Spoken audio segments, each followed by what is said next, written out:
Hello, hello. Ooh, shrimp toast. I was talking to Miski right before stream started. Is that the toast where you have it's like you cut the baguette, so you have the baguette slices, and then you have the mayonnaise, and then you put like shrimp and cheese on top? Is that what the shrimp toast is, or is this something else? Did I have dinner? Did I? Um, did I have dinner?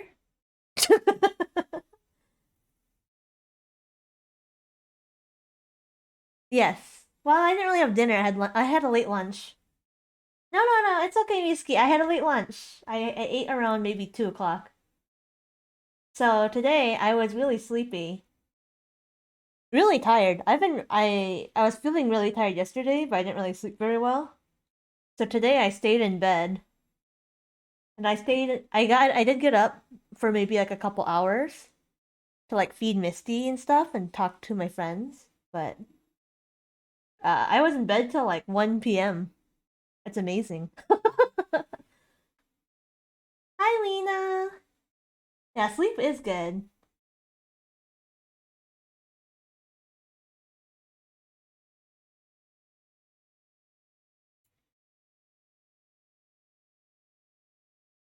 So let me open up the game now. So we are playing, pardon if I don't pronounce it correctly. It's called Lachesis v Atropos.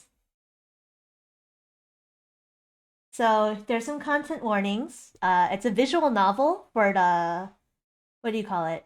Spooktober VN Jam. So like a lot of like creators like get together and like they post visual novels like as an entry for the visual novel jam. And honestly, I haven't really played anything from these before, so this is my first time. Uh, and this is one that caught my eye, but here's the warning: it contains violence, death, cults, monstrous creatures, and alcohol abuse. Specifically, blood, stabbings, dismemberment, removal of limbs, parasitism, drowning, eye trauma. I'm not looking forward to this one. Head trauma, gaslighting, hospitalization, falling, and implied neglect. So yeah, it sounds like it's gonna be a pretty serious one.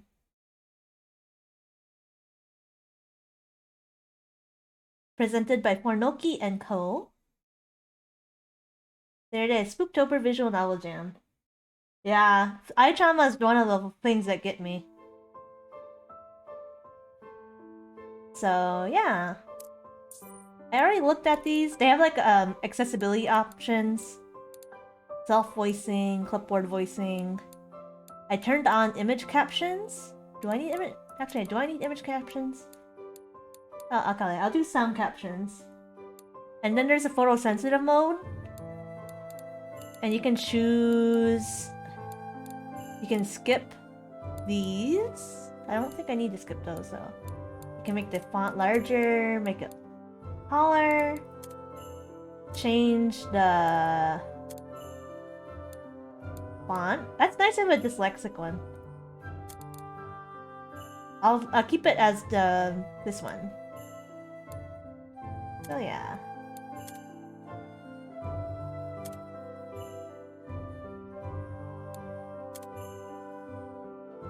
Alright. Yeah, I think that sounds good. Let me know if I need to adjust the sound or music. But I think this is good. So let's start. I hope I'm pronouncing it correct. Lachesis? I don't think it's cha. Lachesis. Yeah. I'll make it like a cuss sound. Alrighty, let's start.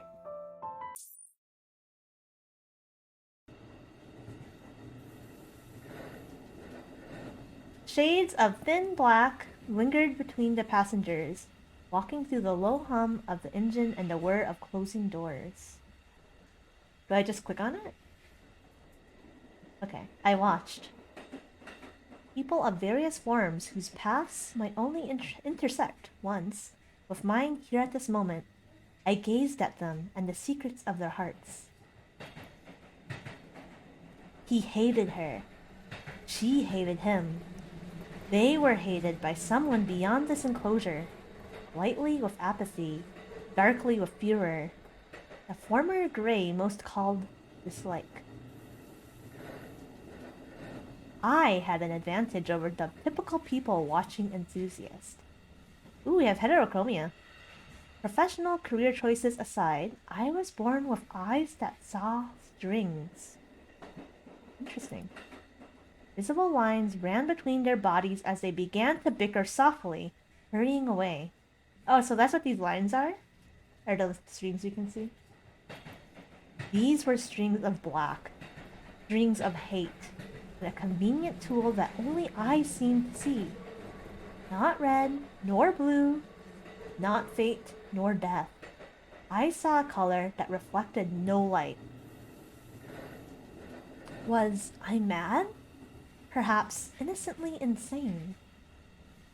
Reality had many times corroborated my eyes' expectations, empirical evidence toward the black strings of hatred.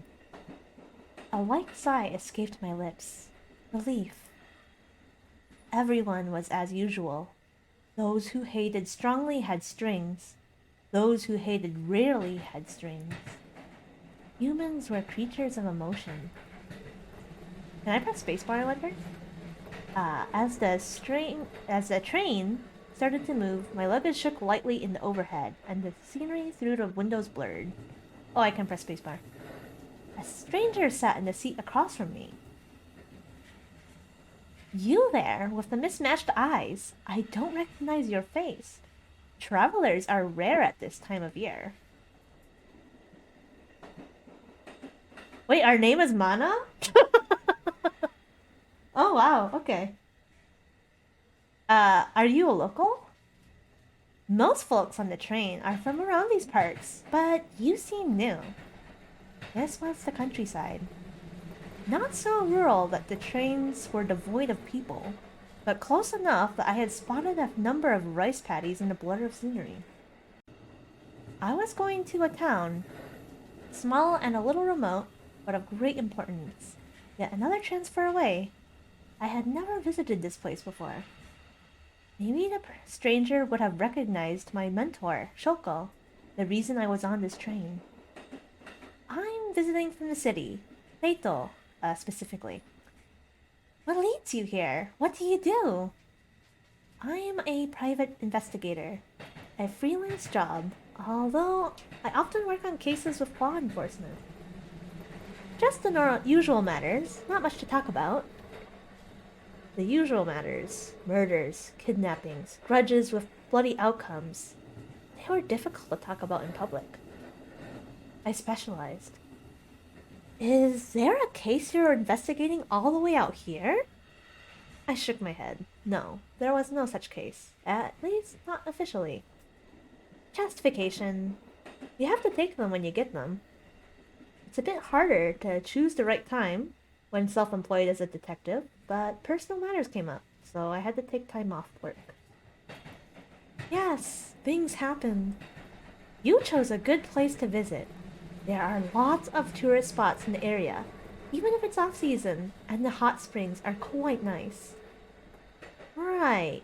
I wish I could stay longer. My schedule is up to me, but the wallet not so much. The stranger gave me a commiserating look. Incidentally, you're from the area, right? I have a friend who asked me to send her regards to a Mikami family. Do you happen to know anything about them? Friendly conversation loosened lips. Mikami? Ah, the wealthy family from the next town over. They used to be very involved with local affairs, but I'm not too familiar with them. Eccentric, but well-liked seems to be the general consensus. Eccentric but well-liked. How eccentric, and why well-liked? I transitioned the topic away from the Mikami family while thinking about my hidden intents for this trip. Mikami Itoha. I wanted to find the missing person for my mentor, Shoko. Shoko was dead, so only I was left to fulfill her last wishes. I thought I should do it myself. Or sorry, I should do it before I find myself dismembered in a ditch. Yeesh! That, man, I really did need a vacation. The stranger and I made a little more small talk before the rumbling of the train slowed and came to a stop. An announcement played over the intercom. Passengers stirred, moving to wait before the still closed door and get their items. I checked the station signs and my notes on where to transfer. This is my stop. Slipping a business card out of my pocket, I passed it to the stranger who received it with both hands. Do you really just give your business card to, like, people you just have conversations with on the train? I mostly do business in the city, but if you have anything you prefer a private investigator for, please do send my office a call. Have a good vacation. Oop, hold on. Okay. Thank you. Even the stranger had strings. Honestly, I can't think of like anyone who doesn't have like a little bit of resentment in their heart, you know? Because even if you just dislike someone lightly, you still have a string. It seems like. So I guess everyone would have one. Without speaking a word, I wonder who she hated and who hated her. I doubted we would meet again. I rose to my feet, ignoring my sore knees, and dragged my luggage out from the overhead bin. I still couldn't get used to being so tired. My heart raced in my marred chest for a little box with some clothes and a laptop inside. I checked my breathing, keeping it as steady as I could. Seeing the door still open, I alighted the train with no one behind me. I hurried through the station to catch another train, barely passing through the doors on time. I quietly thanked the inventor of luggage with wheels. After a peaceful but rather empty ride, I waited at the station until a local taxi arrived. Ooh. With another uneventful ride spent looking at the scenery and sky, I reached my inn. Thanking the taxi driver, I stepped out of the car and took in a deep breath of fresh air. I was winded. Why are you so winded? Oh, I see. Due to an unfortunate series of events, I spent much too long in the hospital this past year. Some of it not even conscious. Oh no. I like to think that I put back on some muscle with physical therapy, but miracles were called miracles for a reason, and here I was. I'd booked a pricey room with its own private hot spring at this Japanese-style inn, knowing soaking in a public one would be difficult, regardless of other guests. I entered the building. The innkeeper greeted me with only one thin gray string. She was surely a liked person. Ooh, a gray string, okay. So if it's black, I guess it's stronger? Or darker? I have a booking for Shirasagi Mana. You're right on time. Let me help check you in and get you to your room. We filled out blah blah blah blah. I'm sorry. It's been a while since I've done a lot of reading out loud. We filled out a paper at the front desk, making idle talk about my trip here. Are we going to see the innkeeper? Or is she not important? Then, she led me through the hallways of the inn to a spacious tatami-floored room, where I would be staying for the duration of my visit. Helping me set my luggage down, the innkeeper showed me around the room and the location of the private hot spring. Shoko recommended this inn to me. She mentioned that she worked here for a few years when she was younger. We were co-workers in Taito. A melancholy look flickered across her face. Of course, the person we were talking about had passed away. I'm happy she remembered this place, even after moving to the big city. Did she ever mention our hot springs' therapeutic properties? Oh? Oh, the water comes natural from the mountains, you see.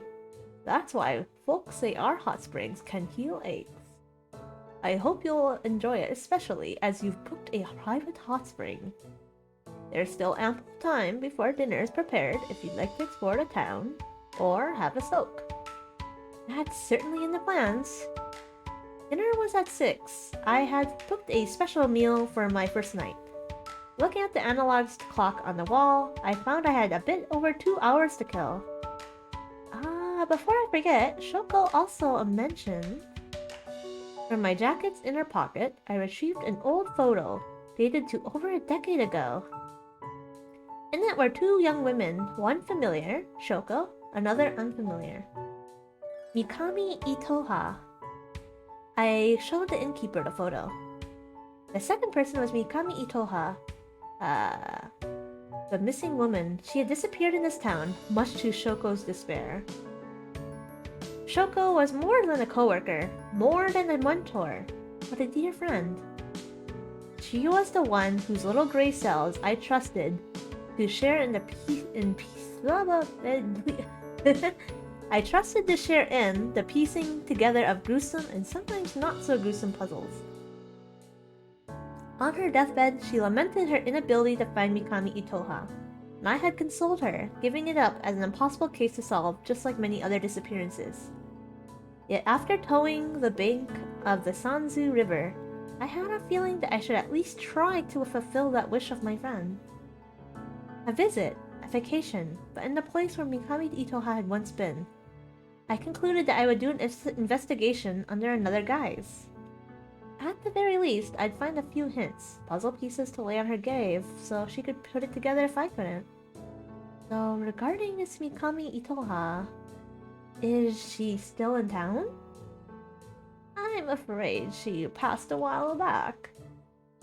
Of course, let's see. Mikami Itoha was dead. I inadvertently tilted my head. I thought she was a missing person. Her family members held the funeral privately, but the ring was so heavy that day that I still remember vividly. She's buried in the town cemetery if you'd like to pay respects. Thank you for letting me know. You're welcome. Please call the front desk if you need anything. Okay, I guess the innkeeper's just a silhouette. With a bow, she returned to her other work. I unpacked my essentials. Surveying the room, I decided to go explore the town and enjoy the hot springs in the evening. Was Mikami Itoha dead? I pulled up a map on my phone to check the locations in town, waiting for the bars of cellular data to show connection. As soon as it loaded, I began to walk in the direction of the cemetery. 1 second, I'm just gonna have a little drink. The air was cool. Not too cold, yet not too hot. Who is this? Deep in empty thoughts, I tripped into a human figure and nearly stumbled into her arms as I righted myself clumsily. Sorry. It's okay.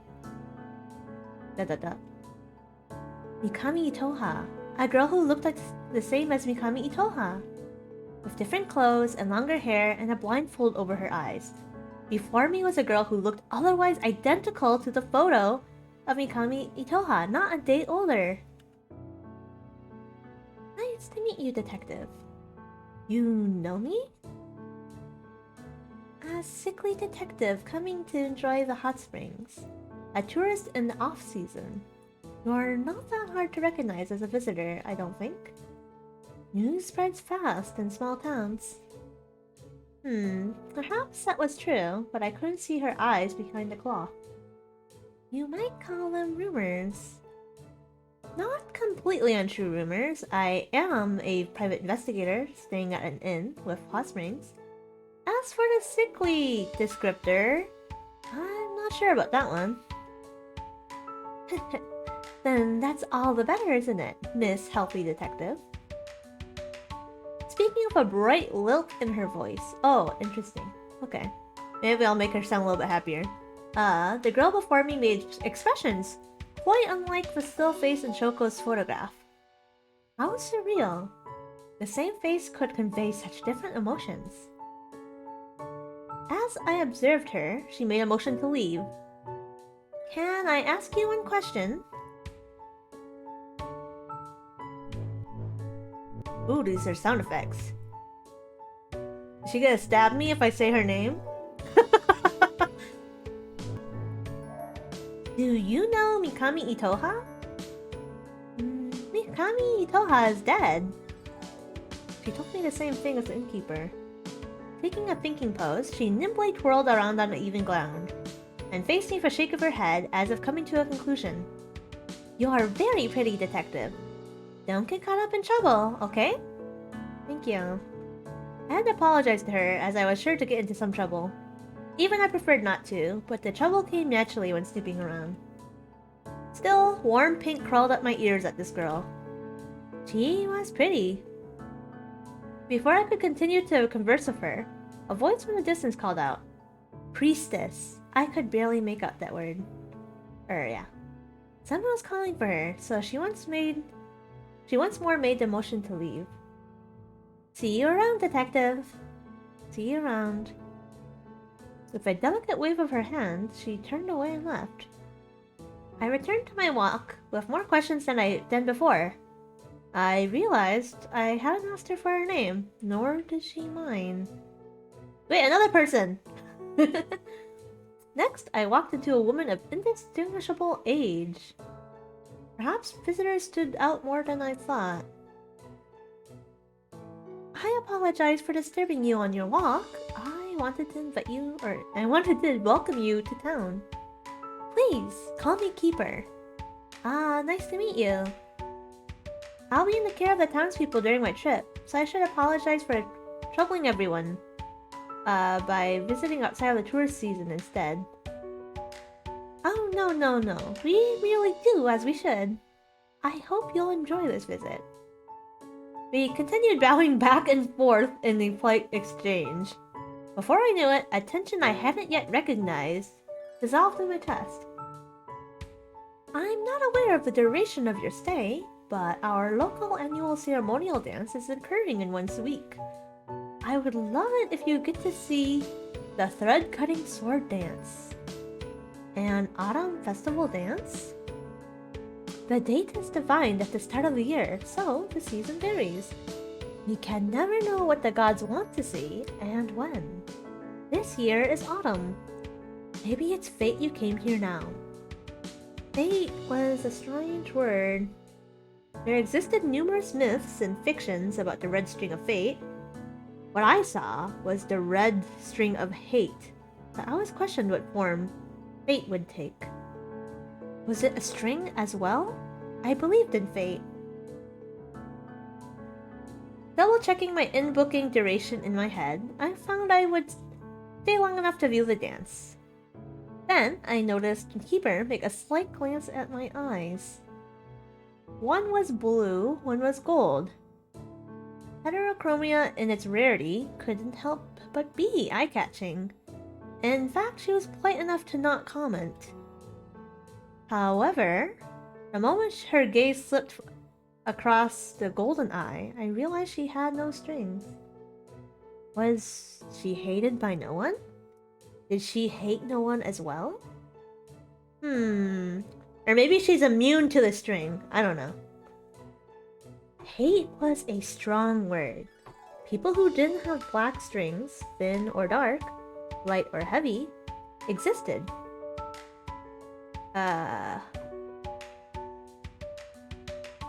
They were only, in my opinion, rarer than two colored eyes. A buzzing noise chirped in my ears. I blinked. I blinked again. Before me, she was still human. What was that sound in our ears?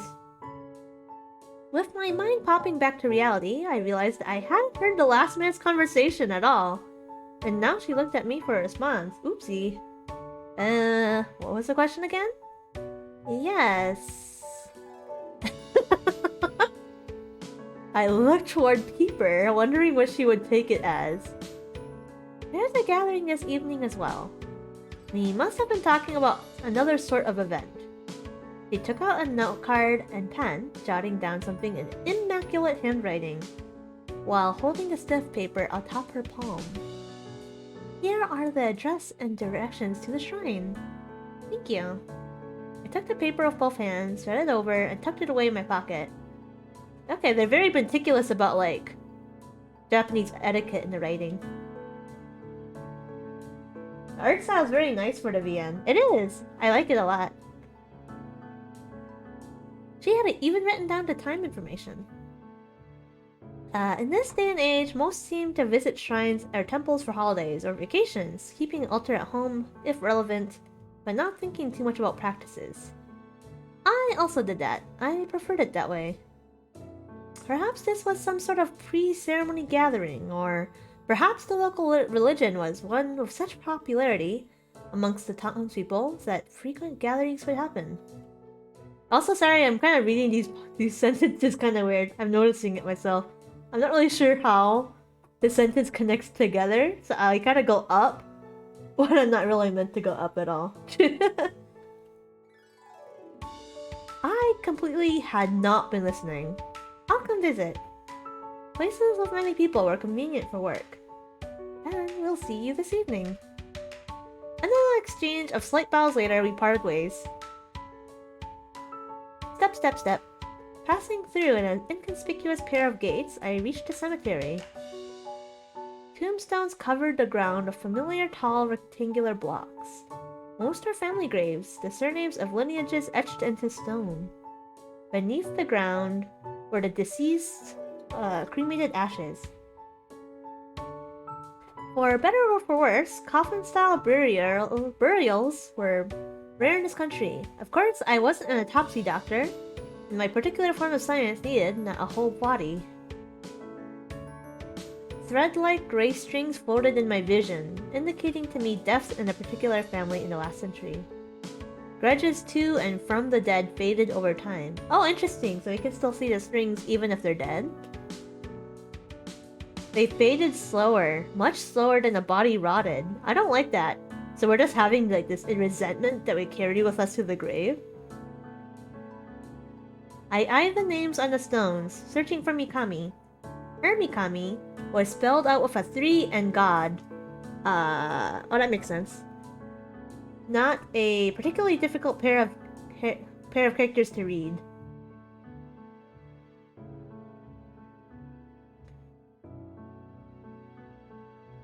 Well, there's 3.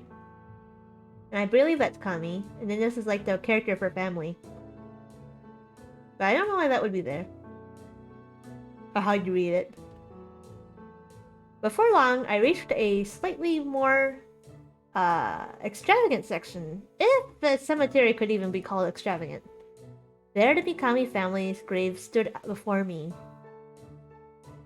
Around it were a array of individual graves, some with plots large enough to fit a body and coffin under. These too were marked Mikami with the addition of personal names. Oh, interesting. I didn't know how quite expensive this was, but I doubted I would ask my estate for such a thing. Even having my ashes buried could be a cost not worth spending.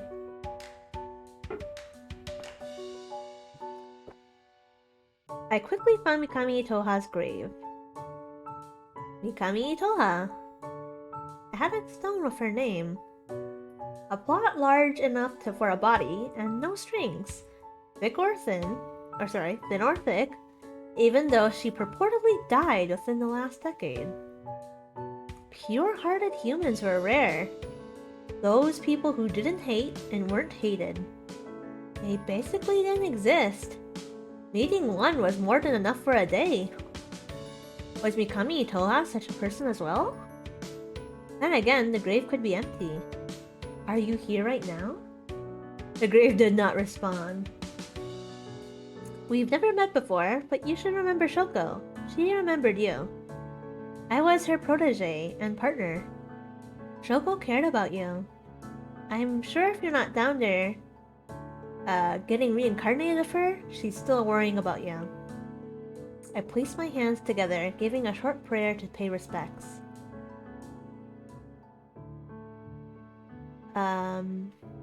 Shoko could have been wrong. Mikami Itoha could truly be dead.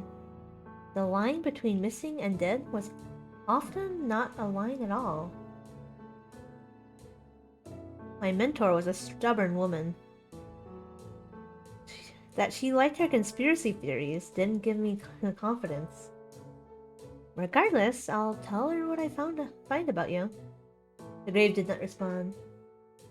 I pulled out my phone to check the time. I could return to the inn or stick around a bit longer. Should we linger or should we leave now?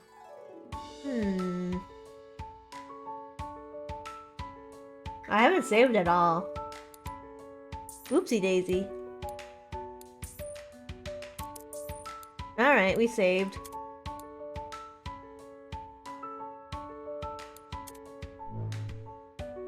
I guess we'll linger. We'll just go with the first choices. Why not? Given that I had taken a walk here already, I decided to linger for a few minutes more. I walked past the Mikami Toha's tombstone and took a look at those of others from the Mikami family, taking note of the dates inscribed on their stones. There was only one buried per generation. Perhaps the Mikami family used the criteria to decide who to receive their own plots. For example, only the eldest could have a grave. Special grave. Or perhaps they had a thin bloodline. Their name passed down painstakingly by each singular heir. Ooh! I passed through the Mikami section and spotted a familiar figure from afar. The priestess? Although the townsperson had called her that, this title didn't seem fitting. As she was in the distance, I didn't bother to call out to her. To shout across the cemetery... Now, I wouldn't be as... I don't know what this word is. Gosh? To do that. Gauche? I had enough time with the dead today. I departed from the cemetery. Wait, so we lingered and we saw her, but we didn't do anything? Alright. But returning to the inn, I passed through the front and greeted the innkeeper before going to my room. Dinner was sumptuous. Ooh, beef. Probably more expensive than my entire meat budget for 2 months melted on my tongue. Apparently the cuts came from local cows. I went out for a walk to digest afterward. Ooh, it's nighttime. Checking the card the woman called Keeper gave me, I started toward the gathering. I walked and climbed up a flight of stairs, eventually coming to a stated location. A small crowd was already present. I had arrived late.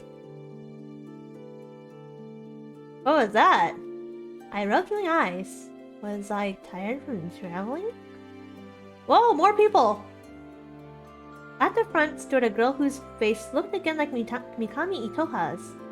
She did not wear a blindfold. Huh. Are they just people who are part of the Mikami family? Before her sat a townsperson.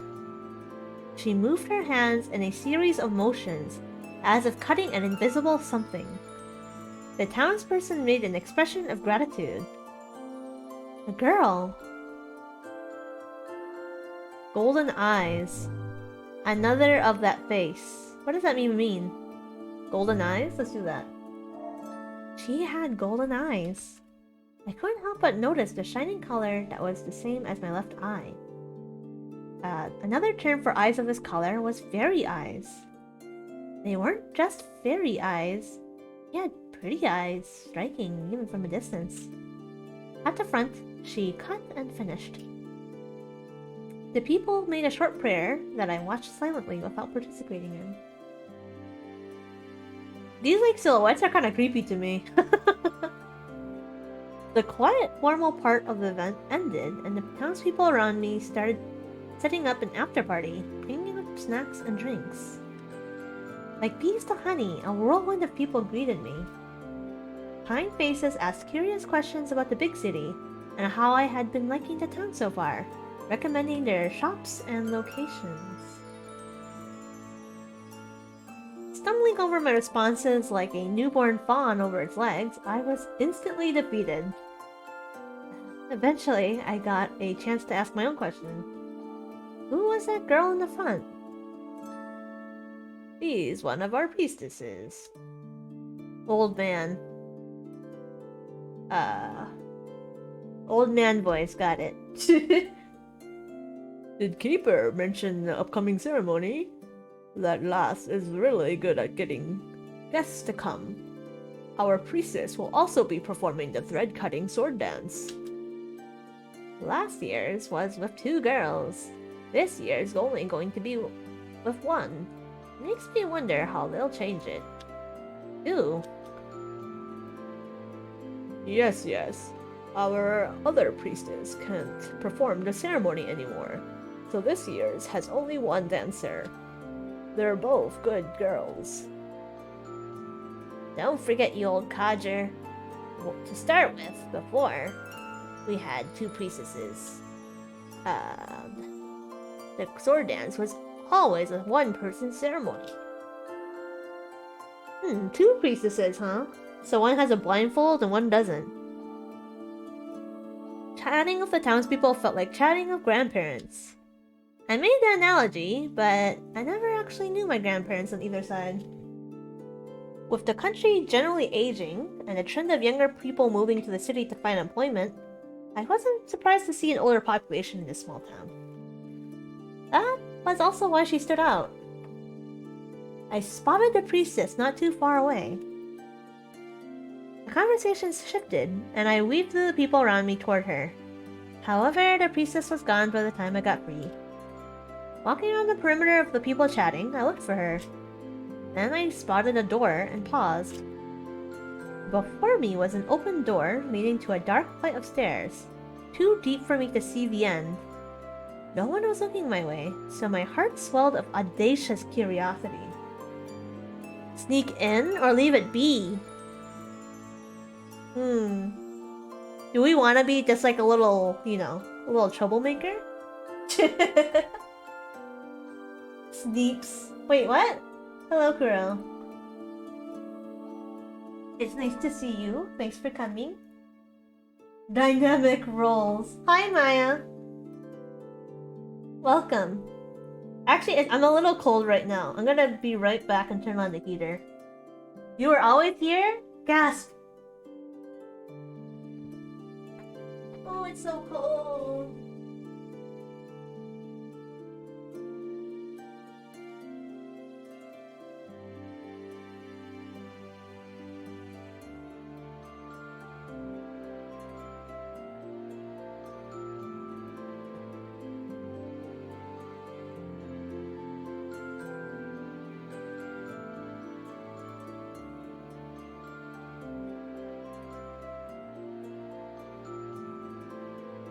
You were always here for the last 45 minutes? Oh my gosh, I'm sorry I didn't say hi sooner.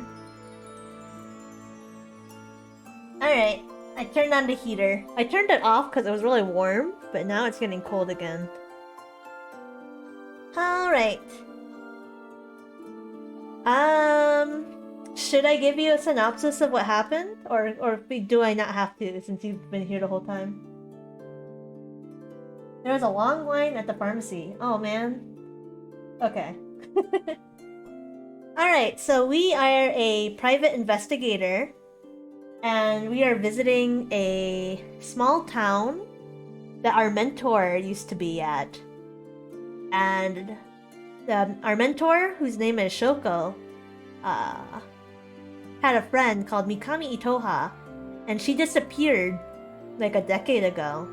And Shoko's regret is that she could never find out or find her friend, like the reason for her disappearance. So she yeah, it is a pretty good name. So, and then our mentor died recently, and on her deathbed, she was lamenting that she wasn't able to solve the case. So we took it up to try to find what happened to Mikami Itoha, but under the guise of going on vacation to this small town. I don't think they gave us the name of this town. Yeah, I don't think they did. So we're in this town as a tourist, but we like stand out because it's like off season and there's no tourists coming in. So everyone just was like swarming us. And we met two priestesses. One priestess looks just like Mikami. I guess I can just shorten it. One looks just like Mikami but with a blindfold. And then the other priestess looks just like Mikami, but she doesn't have a blindfold. She has golden eyes. And the main character says golden eyes are called fairy eyes, and they're very rare. So now we're at this meeting at the shrine, and we found there is... Let me save really quick.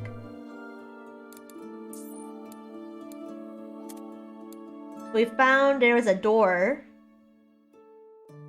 that leads to a dark flight of stairs, and we can choose to go in or not.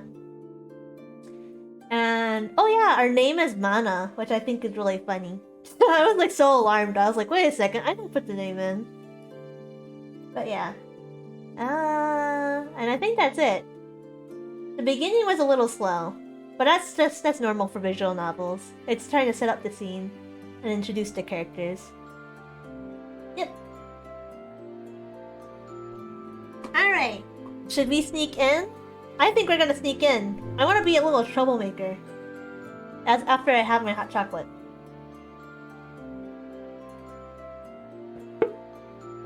Which is actually cold chocolate because I took too long to drink it. Alrighty. Sneak in. The door was open. No one was watching. Hee hee hee hee. Ha ha ha ha. I could just go in. And through the door I went, hurrying down the first steps so as not to be noticed. I squinted in the dim lighting and placed my hands against the cold walls. I walked down the stairs one step at a time, surveying my narrow surroundings. Down, down, down. No matter how many steps I walked, no end seemed to be in sight. I wondered how many stories deep these stairs sank. My knees began to ache. Oh yeah, and also another detail. Apparently we were hospitalized. And we were like unconscious for a good part of it. So we were in rehab, but we're still kind of weak. So no, we have legs. We're just very weak. We might not really have much muscle. I guess like just basic activities makes our character tired. We're using a wheelchair down the stairs. I hope not. After the first steps, I had slowed to a normally pleasant pace, but my lungs still burned for rest, chest throbbing of scar tissue. It's a wild ride. Should I keep going? I think I might die down here. Alright, let's go. Continue. I continued walking. Down, down, down. After endless steps, I reached flat ground, nearly tripping as I tried to go down once more. I passed through a section of darkness, eyes adjusting as I walked, before reaching a cramped room with a difficult-to-make-out door at the other end. In the room sat a glass coffin. Oh, I'm kind of scared. I don't like that. Oh! This was the third time I saw its face today. Within the coffin was a woman, sleeping, or perhaps already dead, intact without a single sign of rot. Mikami Toha. Oh god! I approached for a closer look, and... Oh! It's fine. Suddenly, my field of view toppled over, legs giving out. I tried to right myself up again, with trembling arms against the freezing glass. Drip, drip. Gasping through increasing pain. Oh! I saw a sword pierce through my chest. I tried to turn around only for my assailant to kick harshly against my back, forcing me against the coffin to wrench their blade out. My vision flickered, spotting of darkness. I couldn't make out the reflection of whoever was behind me in the glass of Mikami Toha's coffin. Instead, dark red from my body marred the barrier protecting her. Twice in less than 2 years. Wait, we got stabbed before? I couldn't handle it. Oh god! Being stabbed like this again. I'll turn to black. Ooh, yikes. Alright. Being a troublemaker was not right.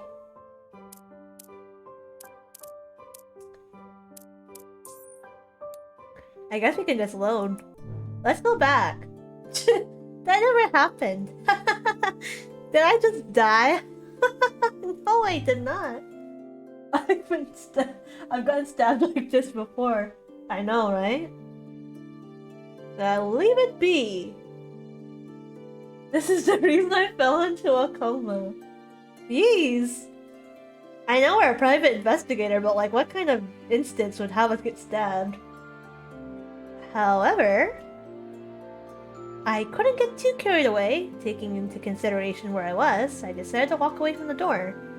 I returned to the gathering, and I never died. Hee hee, haha. A domestic dispute? I hope not. I think we're single.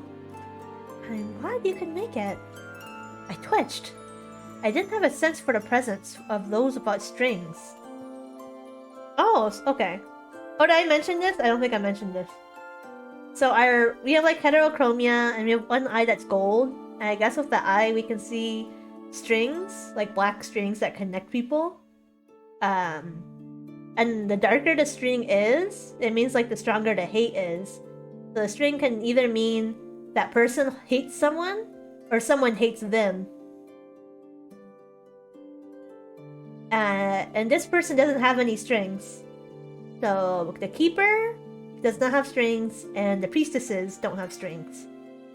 So I guess that's what... I think they probably stabbed us downstairs if we can sense people with strings.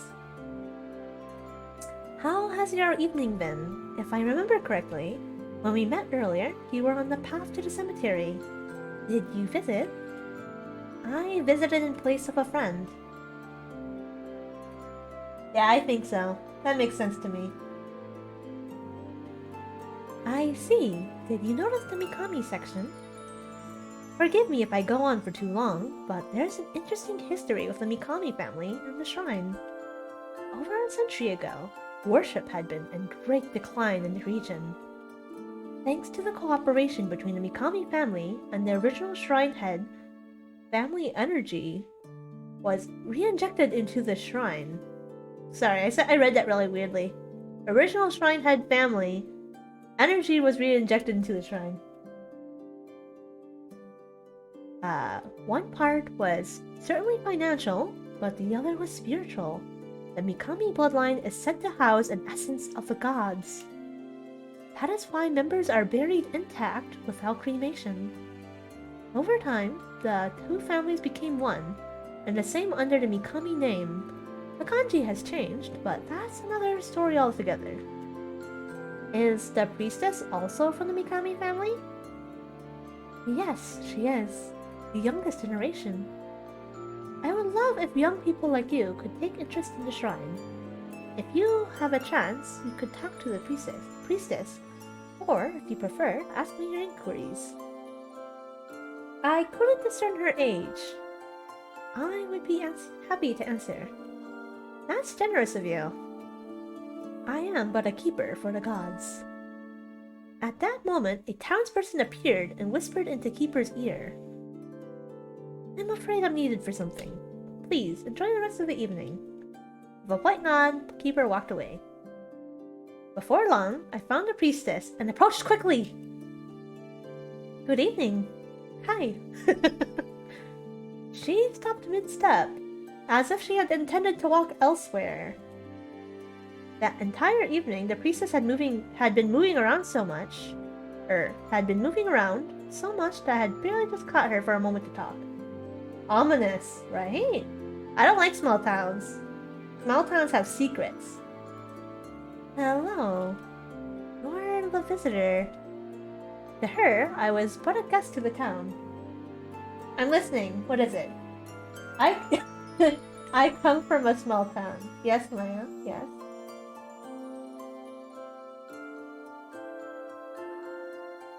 I'm not saying your small town is suspicious. I'm saying small towns and stories are suspicious. Our secret is yet amazing chicken skewers. Ooh. Now that's a secret. To me, she could be an important source for my investigations. Observing her features, I found again her similarity to Mikami Itoha. Yet, she also held herself in a different way than the languidness of Shoko's target. What kind of word languidness? How?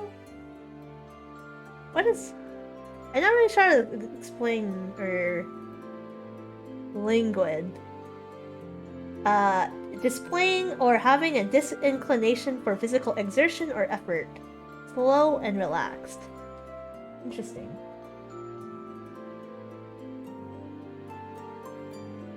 Ooh, that's nice. They're cheap and delicious. Aw, now you have a little memory about your chicken skewers. That's nice. Her eyes really were gold, not a trick of the light from a distance. My tongue loosened unintentionally. You have golden eyes. Fairy eyes. It's a term from another country that refers to golden eyes. Eyes that can see the unseen. I wondered what she saw, if she saw anything different from what I saw, from what normal people saw. I had once been told about fairy eyes, that my left eye gave me my ability. Excuse me. In that case... Oh, wait, what kind of voice did I give her? I don't remember. In that case, you also have a fairy eye. One blue eye, one gold eye. You have pretty eyes. You do! No, you! You have pretty eyes. Oh, my heart skipped a beat. Well, are we this easy? What does a priestess for this shrine do? She paused for a moment to put together an answer. We preside over ceremonies and maintain the shrine. Keeper also takes a role in these matters, but priestesses are closest to the power of the stringless god. Priestessly things. The stringless god? Interesting. The stringless god. That was not a name that was a name I did not recognize. I tried to imagine the god of the local religion as I jotted down a note on it in my mind. Cthulhu. Stringless god? Yes, stringless god. She made a distracted swish of her head. Regarding ceremonies, I will also be performing the thread-cutting sword dance next week. She stopped and looked away. Following her gaze, I found the blindfold girl from earlier in the day of the Keeper. The priestess and the blindfold girl were twins. Two identical people in the same small town could scarcely be unrelated doppelgangers. Was the blindfold girl in some sort of trouble that could warrant the priestess's concern? Clearing my ears, I could not hear the conversation over the low noise of general chatter. If you have time, I invite you to watch the dance. And she left. So what is it? The thread-cutting dance? Sword dance? Yeah. Thread-cutting sword dance is in a week. So we'll be able to see that before we go back home. Oh, sorry. Water. After my chat with the priestess, the gathering came to a close. Or will we? I don't know, I already died. I mean, did I die? No. I returned to the inn, exchanging a few words of small talk with the innkeeper, who also mentioned the ceremonial dance upcoming. You're immortal. Yes. Dave's coming. Yes. Taking a hot shower to clean away the sweat and grime of the day, I prepared to enter the hot spring to wash away my fatigue. Ooh, that's pretty. Alright. That's pretty. My body was stitched together. covered in scars from the incident that left me comatose for weeks this year. Jeez, what happened to us? I had no choice but to book a private one. Submerging myself up to below my shoulders, I felt warmth seep into my bones. Man, hot spring sounds amazing right now, actually. I also poured myself a small cup of alcohol for a different kind of warmth, sipping the cool drink and feeling its burn. It was a stab wound. I mean, yes. Thank you, Detective Maya. Yes, you're right, it was a stab wound. But why? Now then. What did you find today, Mana? What did I find? I used to talk with Shoko about cases. Right now, I can only talk to myself, like someone without even a rubber ducky. Oh, and one more thing. What is it, Maya? What were you doing in the way of the knife? Well, we're gonna find out, I think. The local religion worshipped an entity called the Stringless God. The priestess had made motions of cutting and would perform a dance called the thread-cutting sword dance. So, is this why we don't see people, or we don't see them with threads? Because even the innkeeper only had like one thread. So are we just having like priestesses who can cut threads of hate? What would that do? Would that get rid of the hate? In other words, a major part of the shrine was a severance of strings. What strings? It wasn't black strings today. Shoko had never mentioned the stringless god. In fact, Shoko rarely spoke of her hometown, aside from snippets of her youth and her, I'm gonna say, yearning for Mikami Itoha. From the outside, the shrine appeared like any other religion, with its own flavor of Shinto, but it gave me the same gut feeling as a new age cult. Cultists? In a small town? Unheard of. Why? No particular reason. It could have been as simple as the fervor of prayer. Oh no, it's Jamestown again. Jonestown. My bad, I read it wrong. At worst, I could apologize to them mentally for calling them suspicious. With priestesses who resembled Mikami Itoha, more likely than not, Mikami Itoha was also involved in the Stringless God's shrine. I don't know, I feel like they're putting her body in the basement for some reason. But why? That left me with the question of whether she was dead or alive. Like, it was so cold down there that I think her body is just, like, frozen. That was the official statement.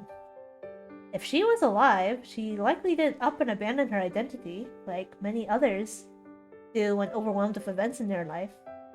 After all, there was another factor, the shrine. I poured myself another cup. In conclusion, it's still complicated. You're right, Mana. You're right. I'm also confused. I soaked for a little while longer before I started feeling lightheaded, which prompted me to get out and return to my room. After drying off my hair with a hairdryer, I rolled into my futon and closed my eyes. I told you that, Detective Mana. Sleep came quickly. Then I started dreaming. Hello? I stood in a street in Teito. Located 2 blocks away from my office, it was an ordinary street with no defining features, aside from the good food truck that came on Wednesdays. The food wasn't parked, nor were any people bustling by. Oh my gosh, I'm sorry. That was a hiccup. I'm so sorry. I never hiccuped on stream before. Anyway.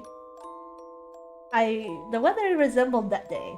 It was like any other day. Unmemorable clouds, unmemorable sky, unmemorable temperature. ASMR stream. Oh my gosh. No one was here. Bam! A sudden impact sent me stumbling to the ground. Oh! A figure appeared before me, but he had no strings. Is this where you got stabbed? A faceless man. No, I just didn't remember what he looked like at the time of the event. I knew his face from the police reports. Was he clean-shaven? Or disheveled? What kind of expression was he making? I didn't know. He didn't seem human. My memory of that time was covered with a dark veil. It was the expected result of being assaulted. Better yet, brutalized on hard asphalt street. That a coma was the only solution. He had a knife. This country had knife laws, but laws clearly didn't matter to madmen. He used the knife to stab me. Yes, that's what knives are used for, yes. Although we had no relation, not even tenuously, through cases I worked on, he lost it one day and decided to play kill the detective. He didn't hate me, he just wanted to kill me. Stop my... I heard screams, but no one was here. Whose screams? My scream? My dream throat was too busy bubbling up with red to make such coherent sounds. My head slammed against the ground, which jiggled, kindly reminding me that this was a dream. One that didn't hurt, not really. The real event hurt. Well, I mean, you got stabbed, yes. Dang! He kept slashing, stabbing. I couldn't really tell, carving up mostly my torso. Jeez! For all the damage I received, I came out mostly intact, thanks to the doctor's hard work. I'd like to think I at least look better than Frankenstein's monster. Haha, Frankenstein's monster, you say. Carving up a jack-o'-lantern. Yeesh, Maya!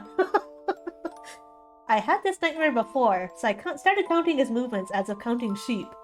1, 2, 3, 4... I hoped that the food truck wouldn't stop coming to the street. I really liked their chimp pad thai. 5, 6, 7, 8, 9... I felt like Julius Caesar in the Senate, and had counted to over 23 a time or two on other nights. The doctors had told me they couldn't identify the number of wounds. 10. I woke up. Whew! That's intense. Sitting up, I touched my slightly damp pillow that had been stained by cold sweat. I checked my phone. As the sky conveyed in broad strokes, it was still nighttime. If one wanted to be pedantic, it was early morning. I had only slept a few hours. I could never fall back asleep immediately, so I decided to take a quick walk to reset my mood. Oh, we get to decide where we go! Alright, we're saving. Do I want to save here? Yeah, I think so.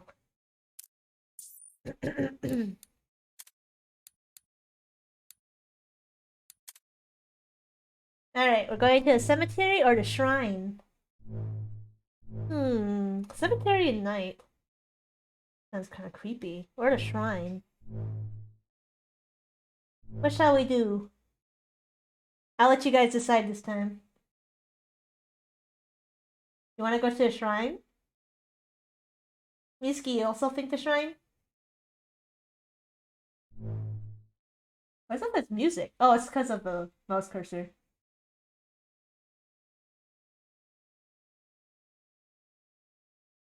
Okay, Kuro also says shrine. Cemetery for the spooks, but we can do the shrine like Maya said. Well, I think we'll eventually do both of them. Meet pretty princess again. Alright, and then she'll stab me.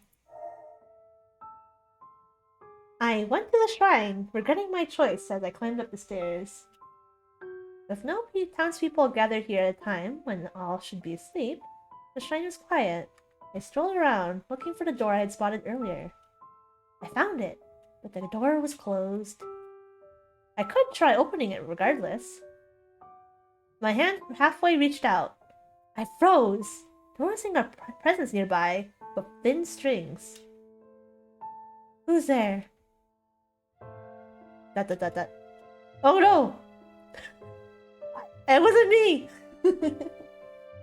The voice was not yet in sight. I shifted, moving away from the door to appear as if I hadn't thought about it at all. In fact, I hadn't even noticed there was a door there.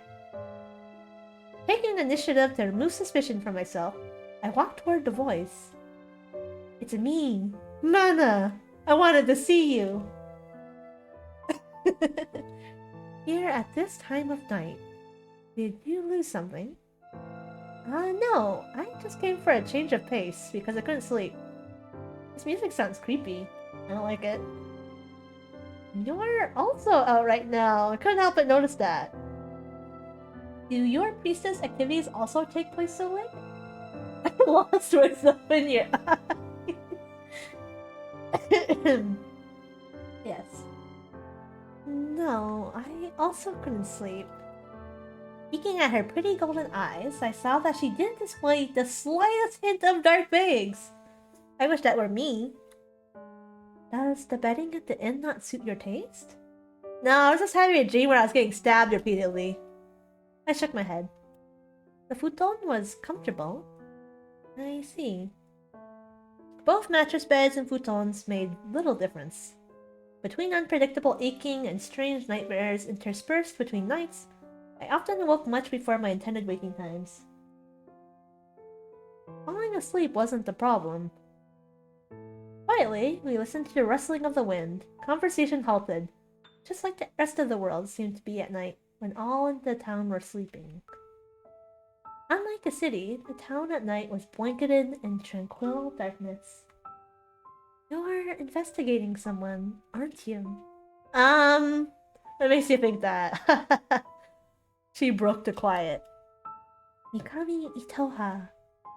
News spread too quickly in small towns. It's not worth searching for her, because that woman is long dead. That woman? Mikami Itoha.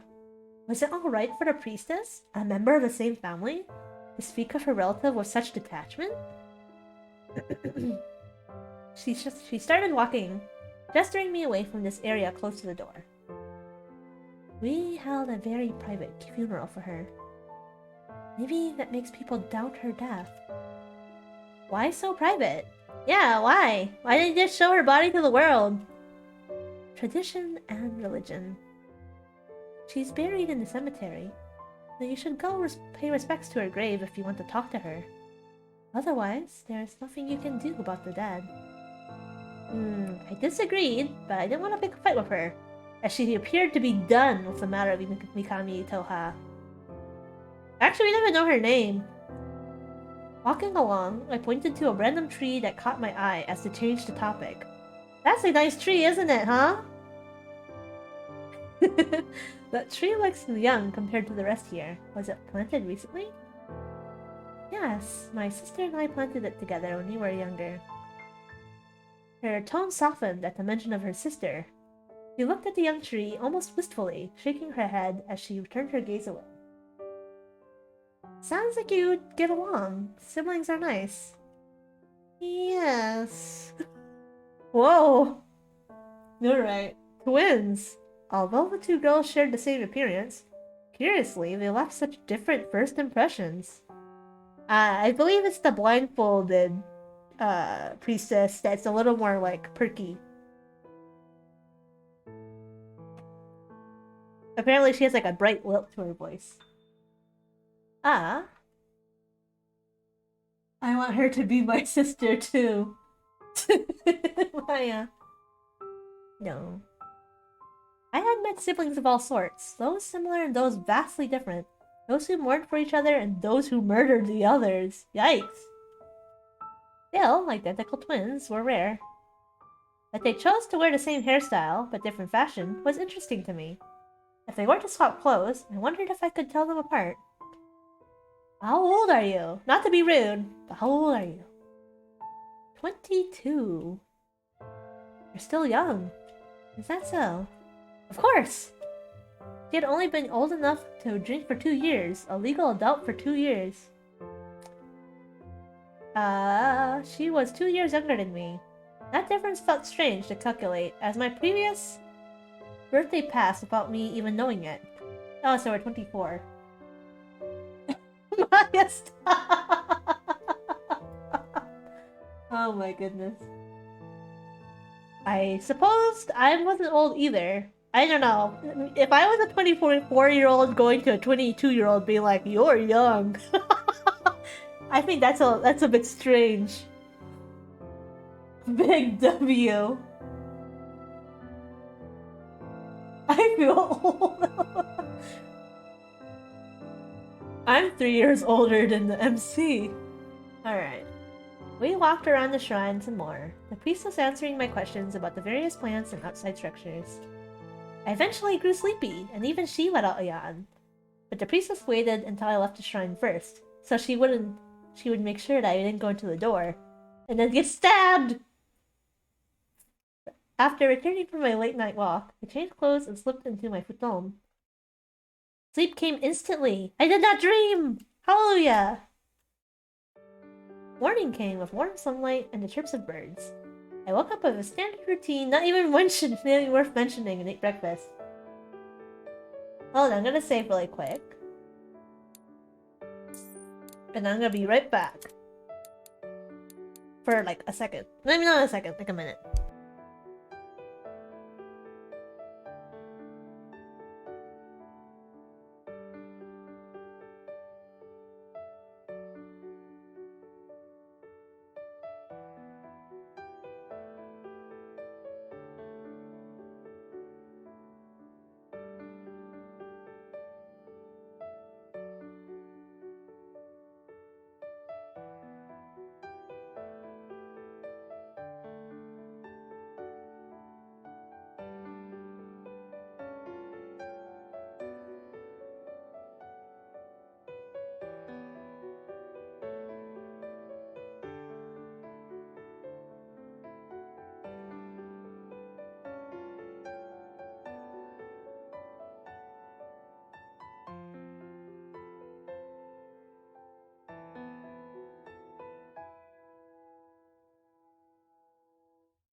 Okay, sorry about that.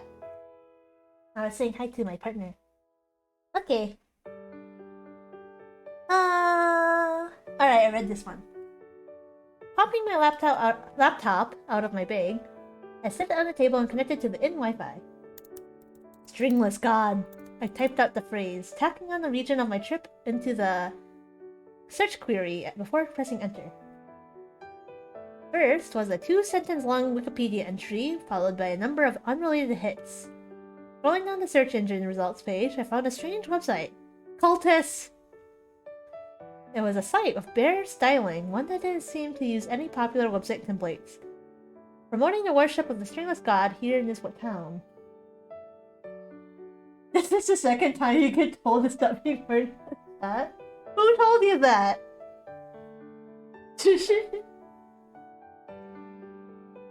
Small font in the footer noted funding.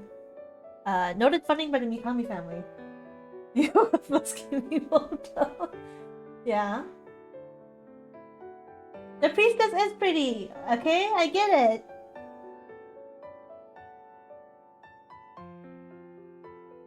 We all love Musky Miyamoto, and we also love the priestess. She's pretty.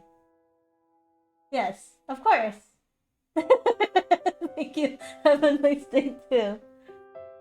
The dated look in parts of the website and the more modern components on other pages made the website appear halfway completed and abandoned. Large in the center of the information page sat a countdown. Uh-oh. Countdown timer, boldly labeled as the time to salvation. Oh god. The timer did not tick. The numbers did not change. Naturally, whatever salvation was would never come. Familiar term, an unpleasant term. Salvation was an easy thing to advertise. I right-clicked to inspect the element, finding nothing particularly interesting of the HTML. The count holder was just a placeholder, hard-coded in with the numbers. I navigated to the people page. The people were displayed in a 2-column layout, no familiar faces in sight. Scanning through the list, the topmost name caught my eye. Mikami Yasunobu. Ooh, who's this? According to his profile, he was the head of the shrine and Mikami family. Born in this town, he married a woman whose name was not listed and had 3 daughters. Gasp! So Itoha was probably one of those daughters, no? The wife died 25 years ago, and he was supposedly single. Huh. Then that doesn't quite match up, does it? If she died 25 years ago, then we couldn't have a 22-year-old priestess. Unless there was another wife. I opened the tab and searched for this man's name. I only found a few business articles mentioning his death 5 years ago. He wanted a sundae and walking up a banana split? Huh? Maya? Yes, Misty, I hear you. What's up? Are you gonna yell at me from the bed, or are you gonna come over here? Sundae is 2 balls, banana split is 3. Huh?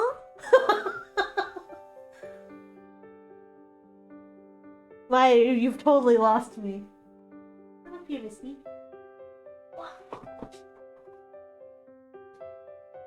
Triplets. Oh, a sundae is two balls of scoops. 2 balls of scoops. Okay. So a sundae is 2 scoops of ice cream, and banana split is 3. Okay, I get it. I get it now.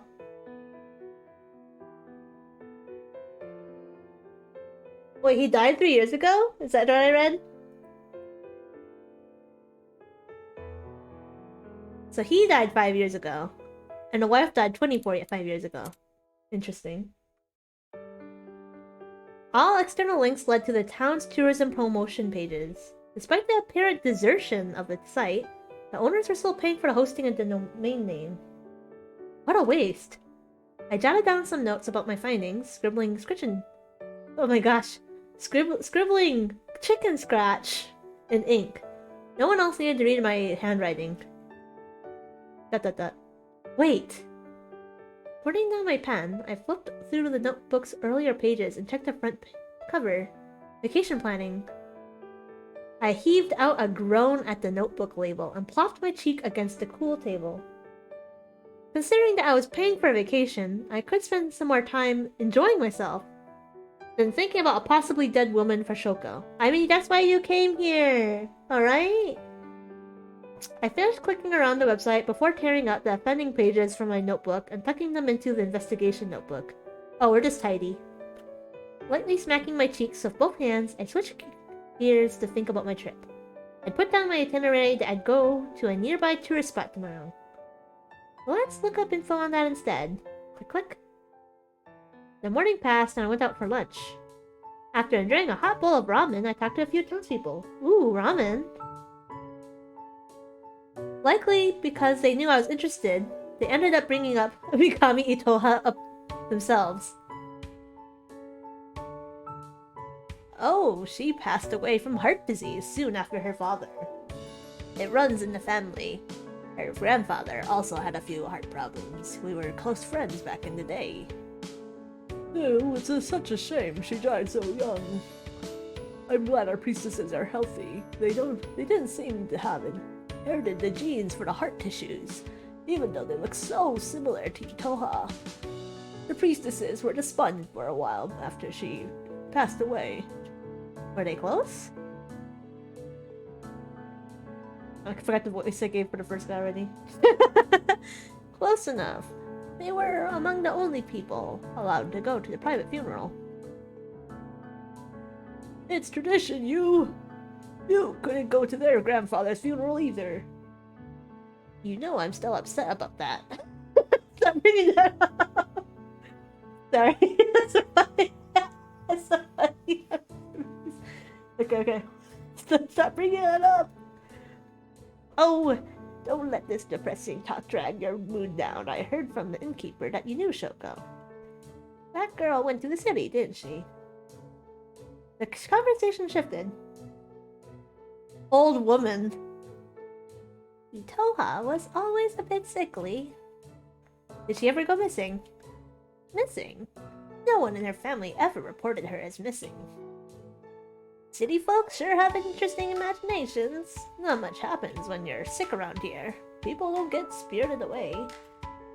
She was often bedridden, so we didn't see her much, especially when her condition was bad. But she was around. I heard it was heart disease? Yes, heart disease. No one could have predicted it would take her so soon, even though she was often ill. Be sure to stay healthy, young miss. Young people these days often sit around all day for their jobs. It's not so good for you. You're right. Ah, of course. I ended up getting fussed over. Hello! Zoom in. Walking off the rest of my lunch, I spotted a blindfold girl in the distance and approached.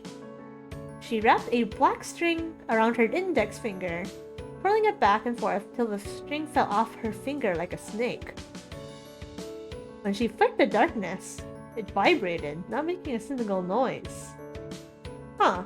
The black string floated in the air between people, making a relationship of negative emotions.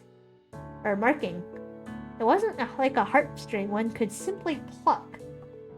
Strings weren't supposed to be physically tangible. So I reached out my hand to touch a black string. My finger passed through without resistance as always. The string density in this town was low, I abruptly thought. Hello, detective. Hello. I was wondering, do you know my name? She pointed to herself with one finger and cocked her head to the side. If I could see her eyes, she probably would have winked at me. Mikami. Stating her family name, I watched her reaction for confirmation, but I had no clue about her given name. Did Mikami names have a pattern? I'm afraid I have no idea.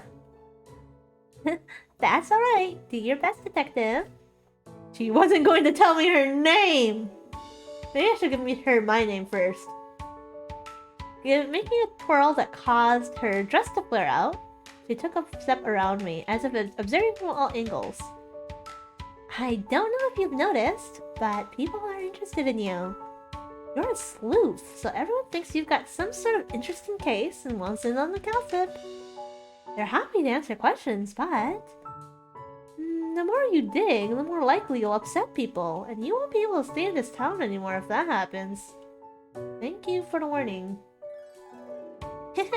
I'm also interested in you, you see. Whoa, interested in me? Hi. She returned to my front, tugging at a black string behind her neck. Her motion rippled down the darkness. You think it'd be better if everyone in this world got along? If everyone in this world got along, there wouldn't be these black strings. I closed my eyes for a second, imagining a world without strings. I didn't hate it. The idea of not seeing them, assuming I wasn't working as a detective anymore. I'd be out of a job in that case. Of course her question wasn't about strings. Everyone in the world getting along is the criteria for utopia. Some religions promise that when you die and go to heaven, or when that special day comes, everyone in this world would go along. People's hearts aren't so simple. Why do you say that? I'm not saying that free will and all getting along are incompatible realities, but I'd just be missing something. There's always There's always someone you get along with better than another, unless it's a boring world where everyone is the same. No one is special, so no one is unspecial. The good emotions that people would have, or that people have, wouldn't matter anymore either. I don't mind our world right now, even though I got stabbed in the street by a random guy, you know? I saw, many times, scenes that might make someone wish people could get along all the time. People fought, yelled, and resorted to violence. Sometimes they were arrested, sometimes they just died. As someone who followed black lines, I saw these people a lot. However, the incidents that made it to a detective's table were abnormal to begin with. Normal people could fight and resolve their issues without resorting to bloodshed.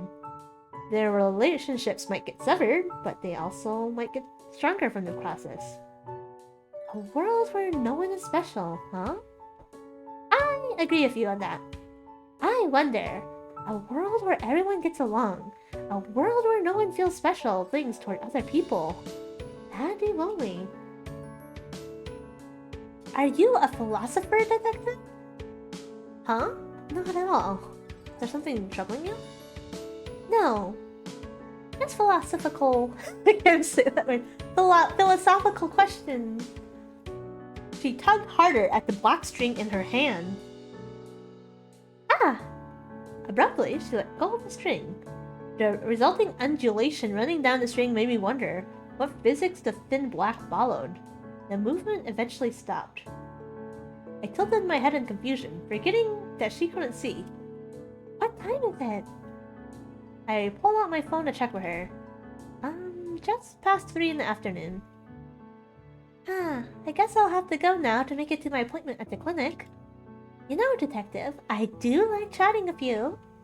Are you free for dinner tonight? I'd like to invite you up for a meal. Wow! We're getting a date.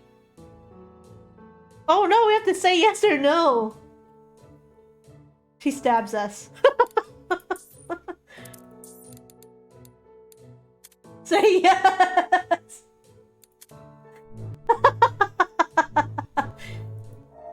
Sure. You say that like the bad thing. Whoa, girl!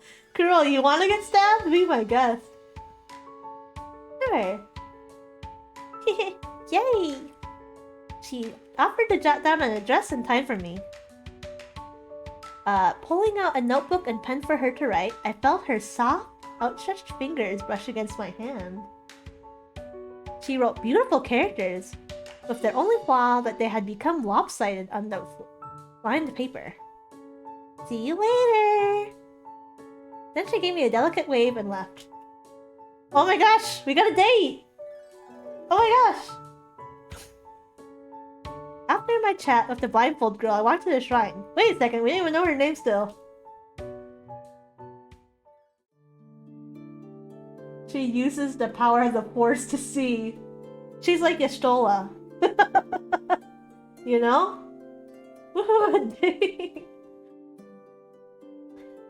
Climbing the stairs, I saw the priestess seemingly deep in thought under a tree. Noticing me, she turned to watch me ascend the last step. Wait, what if she asks us on a date and then we have to say no? Because we already on a date with her sister. That would be so sad. Good afternoon. Good afternoon. Compared to the previous evening, the shrine grounds appeared empty. There was just an afternoon sunlight warming the stones and two of us. Double date? I don't know, can it really be a double date if it's just me and the two sisters? Isn't that just like, I don't know what you call that. Triangle date. Of course. Could I ask a few questions about the shrine? What are the beliefs behind the worship of the stringless god? Who is the stringless god? At my simple question, a furrow in her brow loosened. Strings.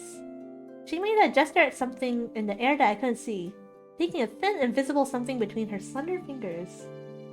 They're going on 2 dates at the same time. Okay, that's fair. Human bonds are tied by strings, with common unique colors for each and every emotion between us. But why strings?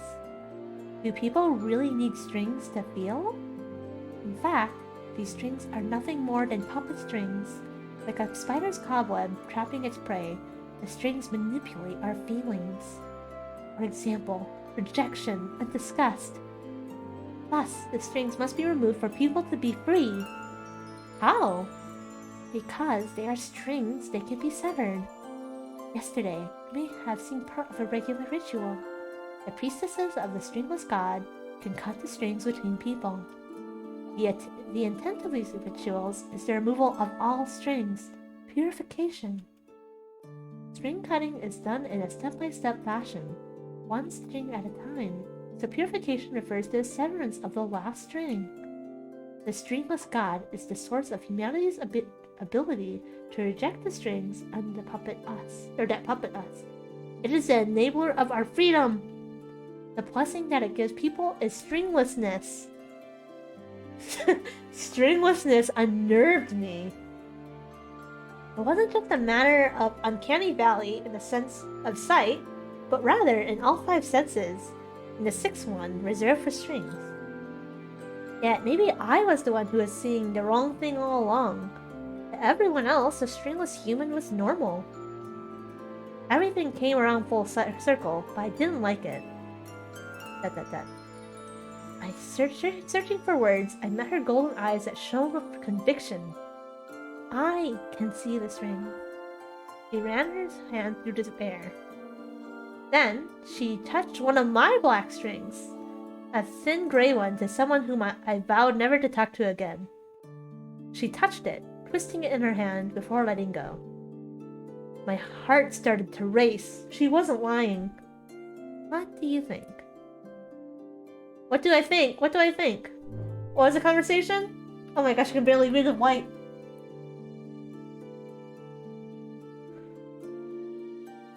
What do I think? I don't know what I think.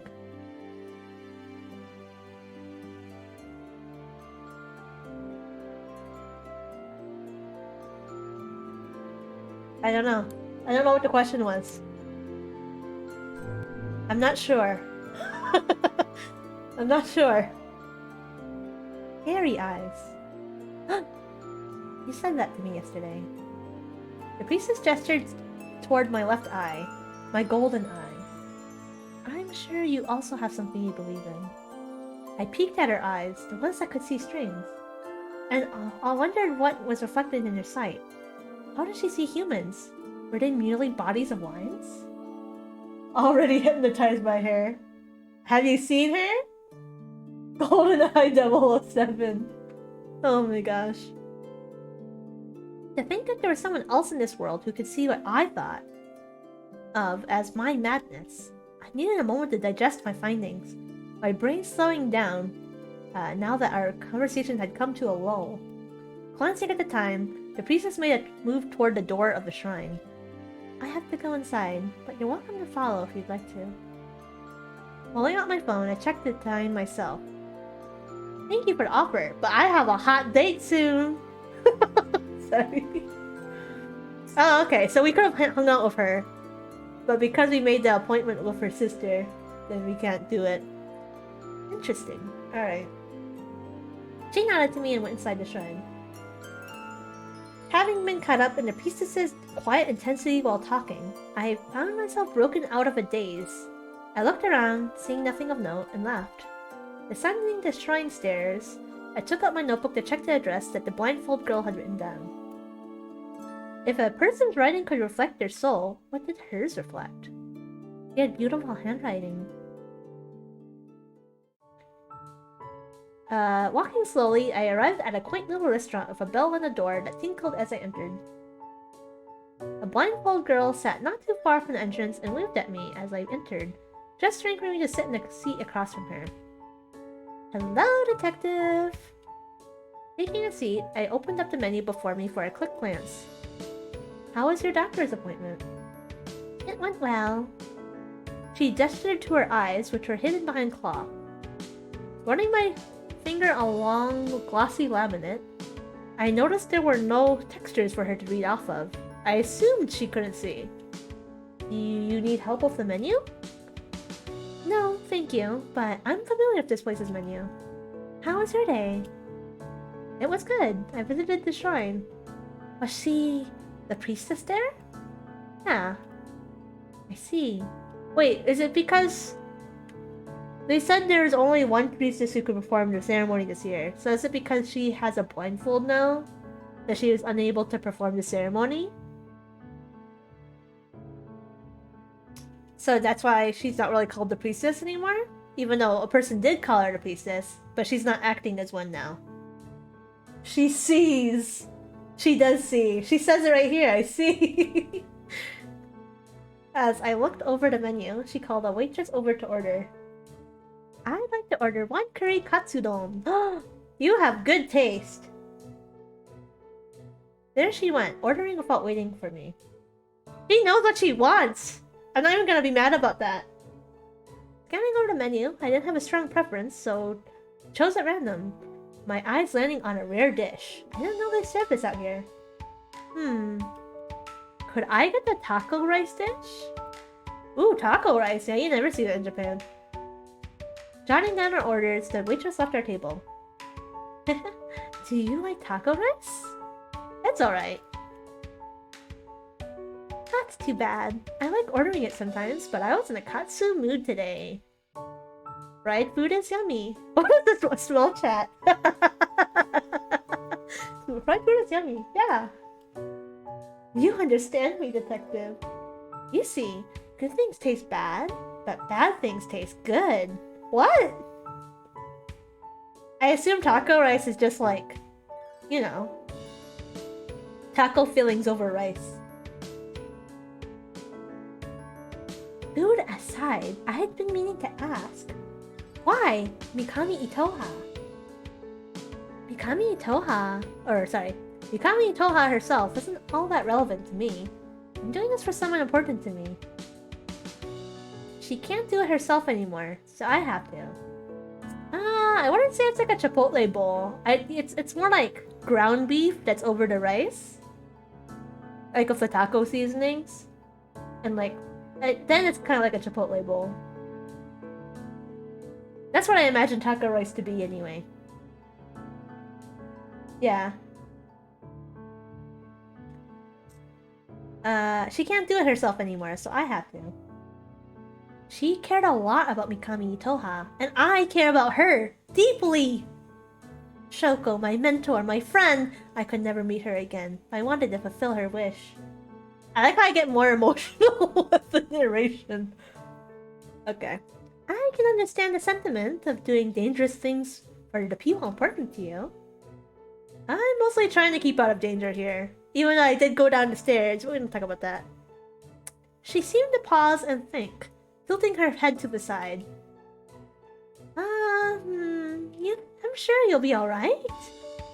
I had a talk with your sister, who told me about the local religion. You're also a priestess, but I don't see her on the shrine. Could you tell me more about the Stringless God?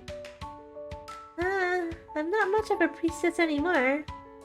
I don't participate in activities. I don't want to be involved with the shrine, and I'm blind, in case you couldn't see that. Can you also see strings? Do you think I can see? Who knows? That might just be a cloth to deceive me. The waitress arrived with our orders, putting a pause to the conversation topic. We gave thanks for the food and started to eat.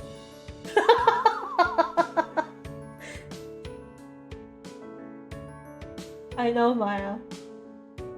It's like, I'm blind. Can you see strings? Well, what do you think?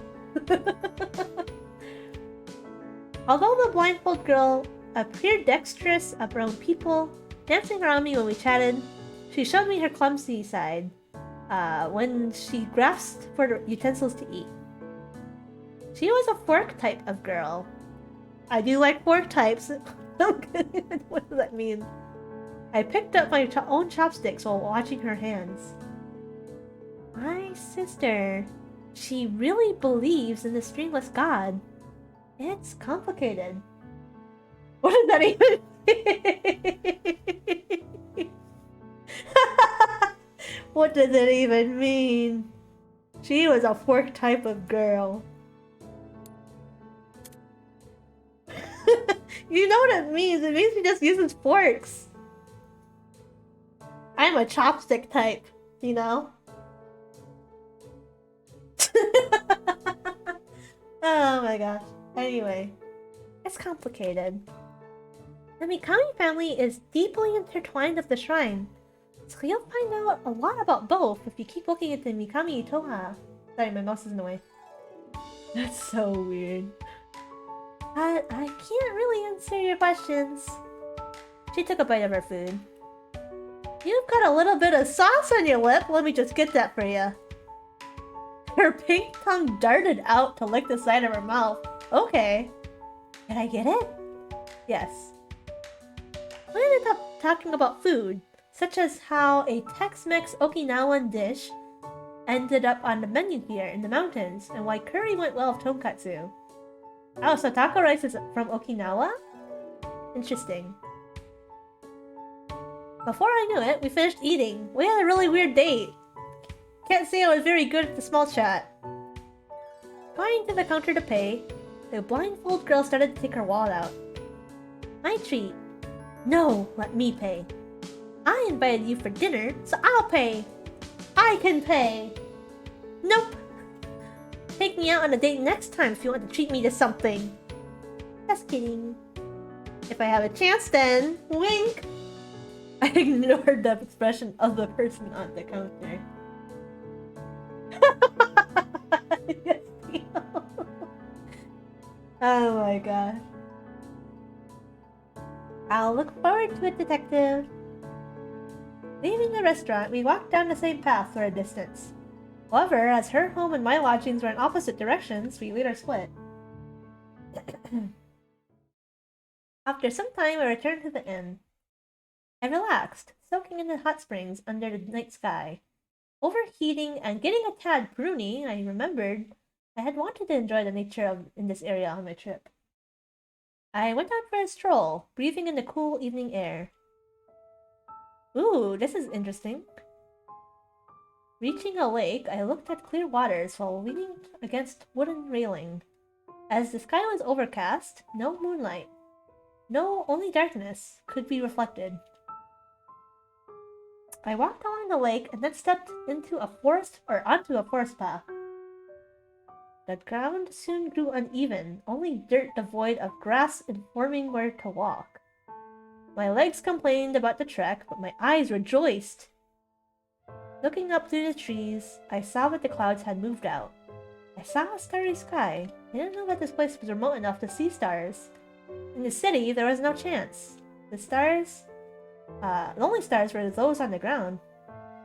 Wait, what do you mean? The only stars were those on the ground. Shoko would enjoy a hike here. She probably had. I heard a rustling noise. Oh god, we're gonna get stabbed! I took a deep breath. I was being paranoid. Seeing no strings, I concluded no people were present. The noise could have come from animals. I continued walking. Crunch! Ah! What was this? Oh dear. Thinking I had stepped on a fallen branch, I looked down at my feet. Nothing was there. Where did the noise come from? Implying several things here, Mana. The show? Is that you? Oh god, then I saw it! I'm so scared. It's fine, nothing. Oh jeez! That's terrifying! A monster! Oh god, that's terrifying! I wasn't expecting this. A monster made of man and darkness stood in the forest, crunching away at something unknown. Oh. Drip, drip, drip. Nothing fell to the ground, but the sound echoed in my ears. My breath turned to cement in my throat, cold sweat rolling down my neck. Suddenly my scars began to itch as if the monster was caressing my skin. It hadn't seen me yet. That man also looked like this. A monster. Darkness. Red and black darkness. Taking a deep breath, I forced myself to calm down. The monster hadn't spotted me yet, idling many meters away from where I stood. As long as I stayed quiet, around as quiet as I was walking here, it wouldn't notice me. Planning out a course to escape, I started to walk away slowly. Oh jeez. I pressed a finger against my temple and counted the hours I slept. Was I so exhausted that I could hallucinate monsters? The scars on my body pulsed. Monsters. Did they truly exist? Even the black strings of hate I saw were merely an extension of human emotions. They were human, through and through. But what if? I hated this. I hated this line of thought. That man, the man who tried to kill me and haunted my dreams. I remembered what that person looked like on that terrible day. He looked like the monster. He wasn't the same monster, but he looked like the monster. Why did a monster appear before my eyes? What was I seeing? Walking still, slow and steady, I contemplated how I couldn't outrun a snail. Oh, that's how slow we are? To not get caught, I was better off not getting noticed. Not looking in front of me, I bumped into a human figure and stumbled. Who was it? A slender feminine figure.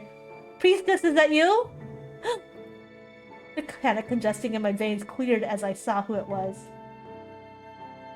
Oh, we can choose who we see? Oh, jeez. Who do we see? The one with the golden eyes or the one with the hidden eyes? I don't know if this changes it, but you know. Do we see our girlfriend?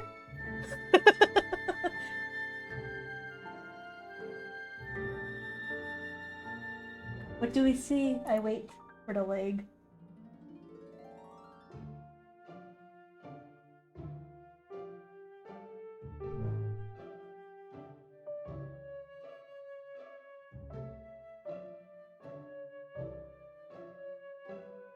No answer. Anyone? It's okay. Chat is having a discussion at the moment. Okay, have our discussion. Give us a moment now.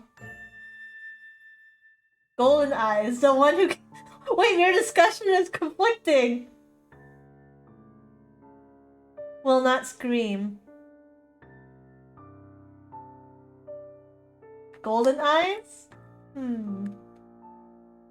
Let's do golden eyes first. Golden eyes will actually do something. Therefore...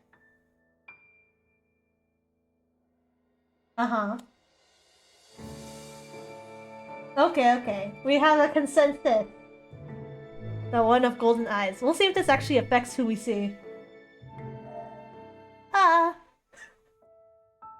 You seem surprised. I hastily took a look behind me, finding nothing but trees. I was a little spooked by something while out on a walk here. Following my movement, the priestess looked past my shoulder, but from her lack of response, she appeared to also see nothing odd. Was the monster not real? What are you doing here at this time of night? I like taking walks here too. This is a nice place. It's quiet and lets me clear my thoughts. I couldn't parse if she was... Oh, this is the word I can't say. Subtly. Subtly. Why I have such a hard time?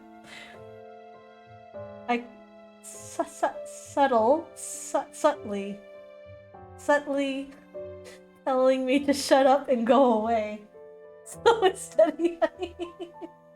I hate that word. I can say subtle, but I can't say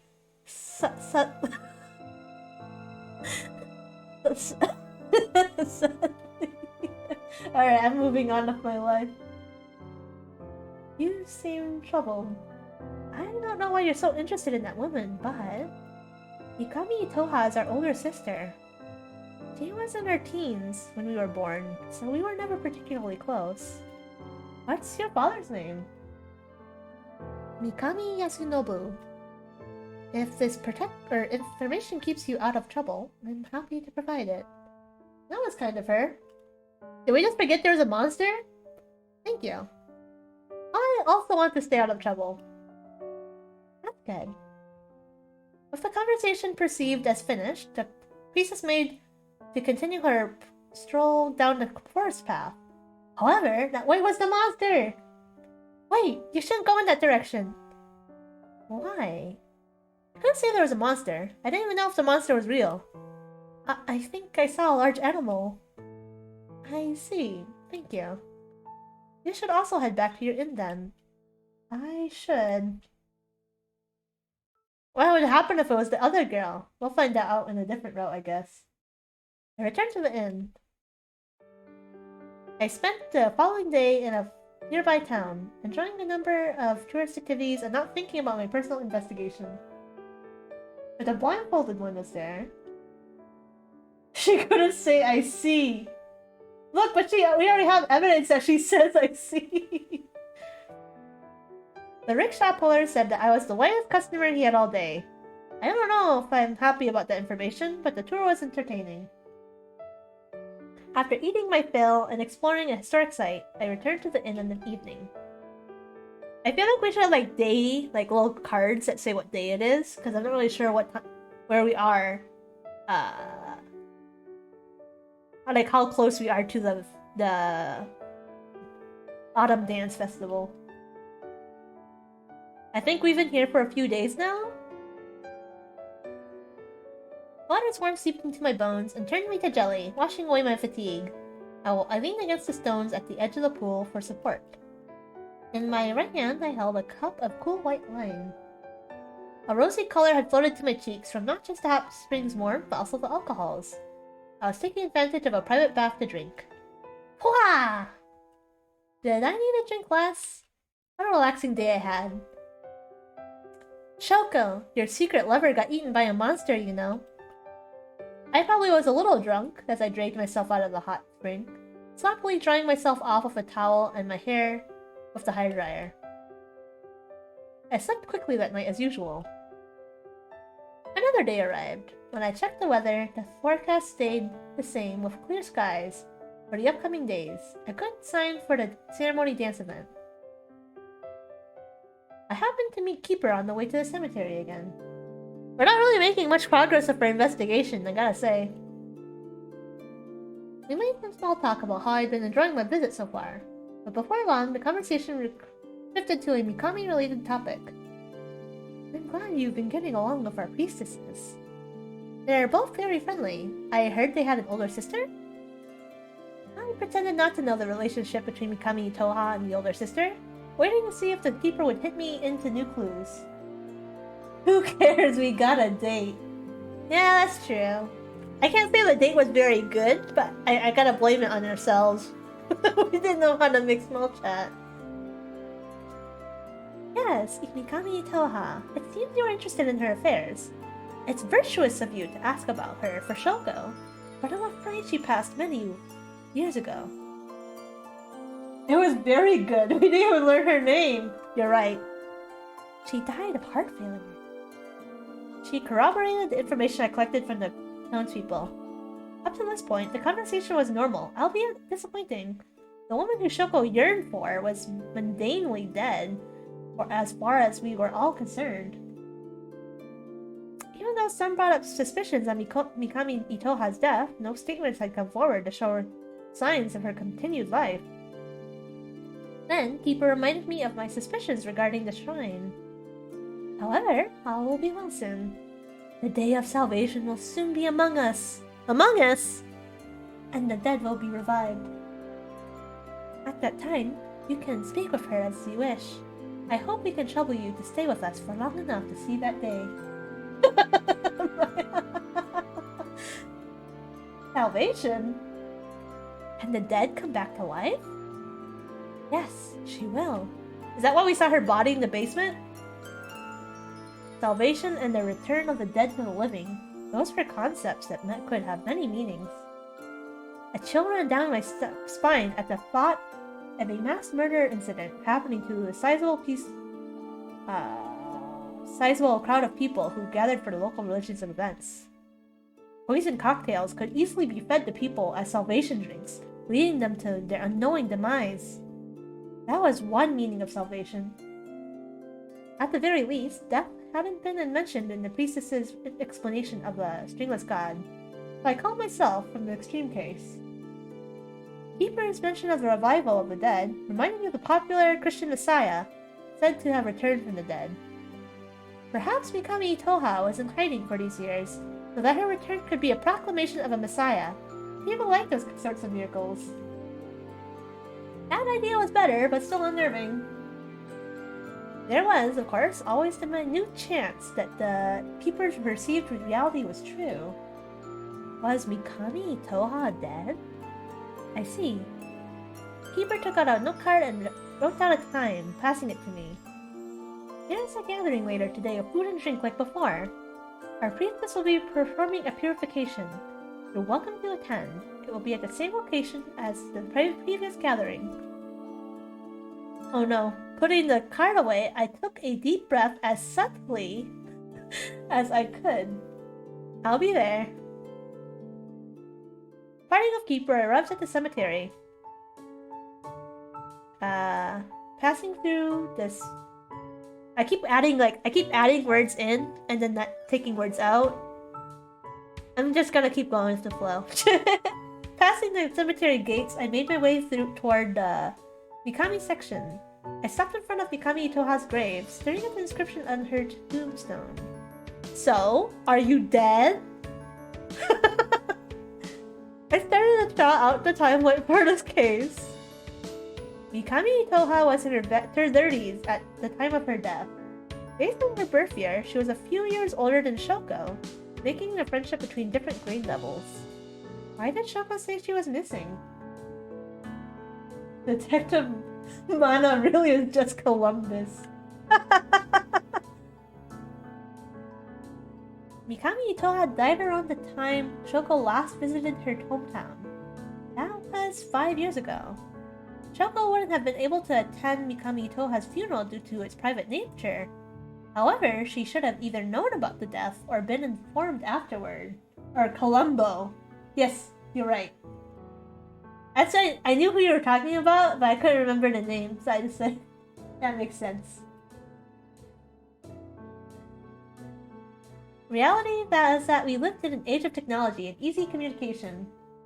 You're fine. You got most of the name, Maya. You got most of it. Next, I wanted to look at Shoko's and my matters.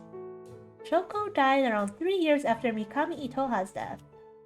A few months after Shoko's death, I was attacked on the streets by a man who I perceived as a monster. That sounds like an isolated incident, but the attacker unexpectedly came from this town. The next major category of clues was the relationships between people. Specifically, there was the Mikami family, the wealthy and eccentric family made of persons of interest. At the top of the relevant section of the family tree sat a Mikami Yasunobu. He had 3 daughters, Mikami Itoha, the blindfold girl, and a priestess, who I never asked for their names, and I probably will never know their names. None of the daughters resembled him, which was no surprise as they all resembled each other. Did they resemble the mother? If that was the case, then they all had to share the same mother, which didn't seem quite right, because that mother died 25 years ago.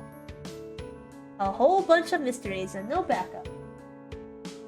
Shoko, I'm starting to understand why you didn't get anywhere with this case, but couldn't you have left me with a few more hints?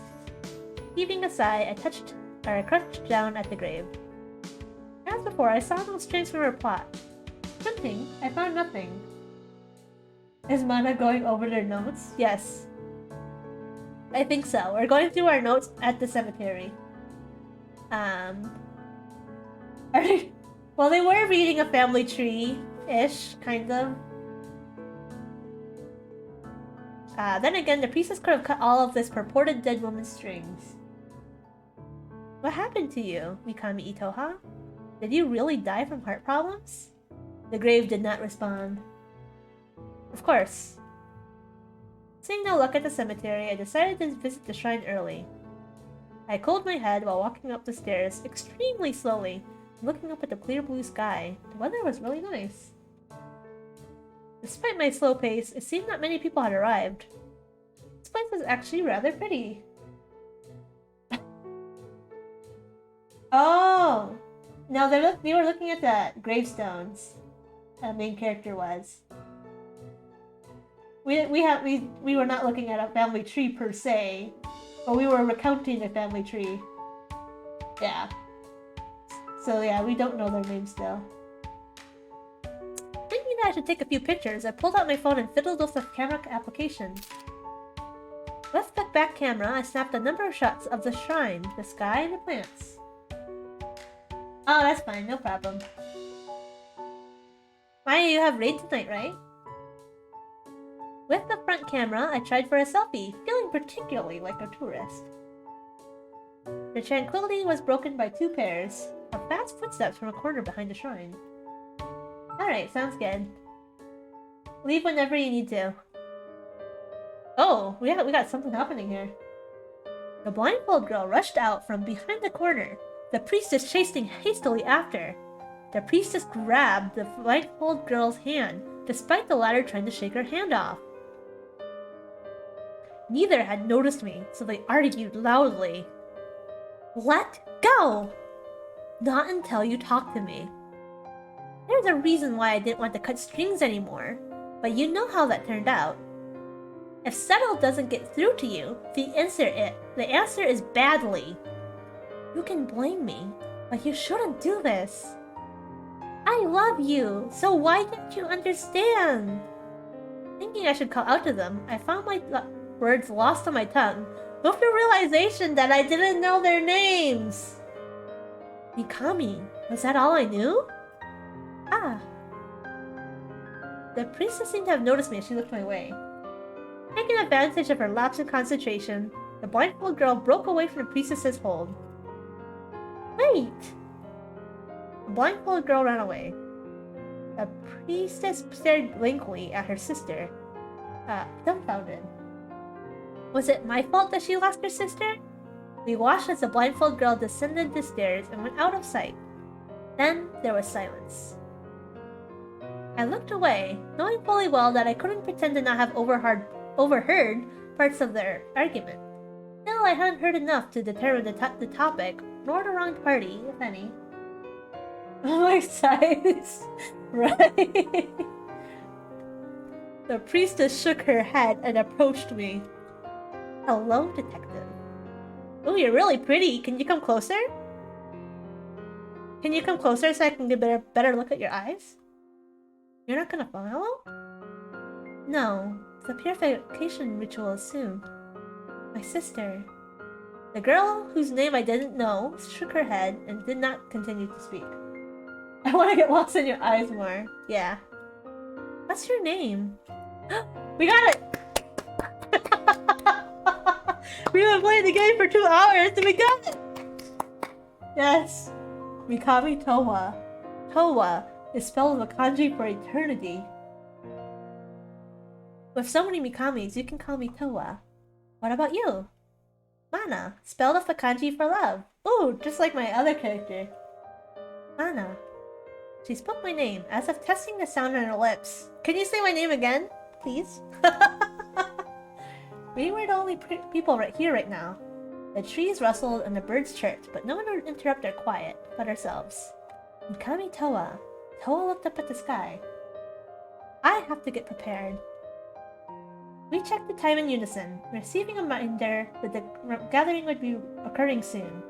Someone's last string would be cut in what the shrine called purification. Good luck. She nodded and walked away, entering the shrine building. Before long, people began to gather. Keeper appeared at the front to make some announcements, giving a reminder about the upcoming thread-cutting sword dance. Killing time, she even dropped a small joke, eliciting low chuckles from the audience. Was there something strange with the surroundings? My left eye twitched. My sword hand twitches! Finally, the time for purification arrived. Walking to the front, Towa called for a townsperson. The townsperson hurried up, sitting across from Towa, just like the one from my first evening in town.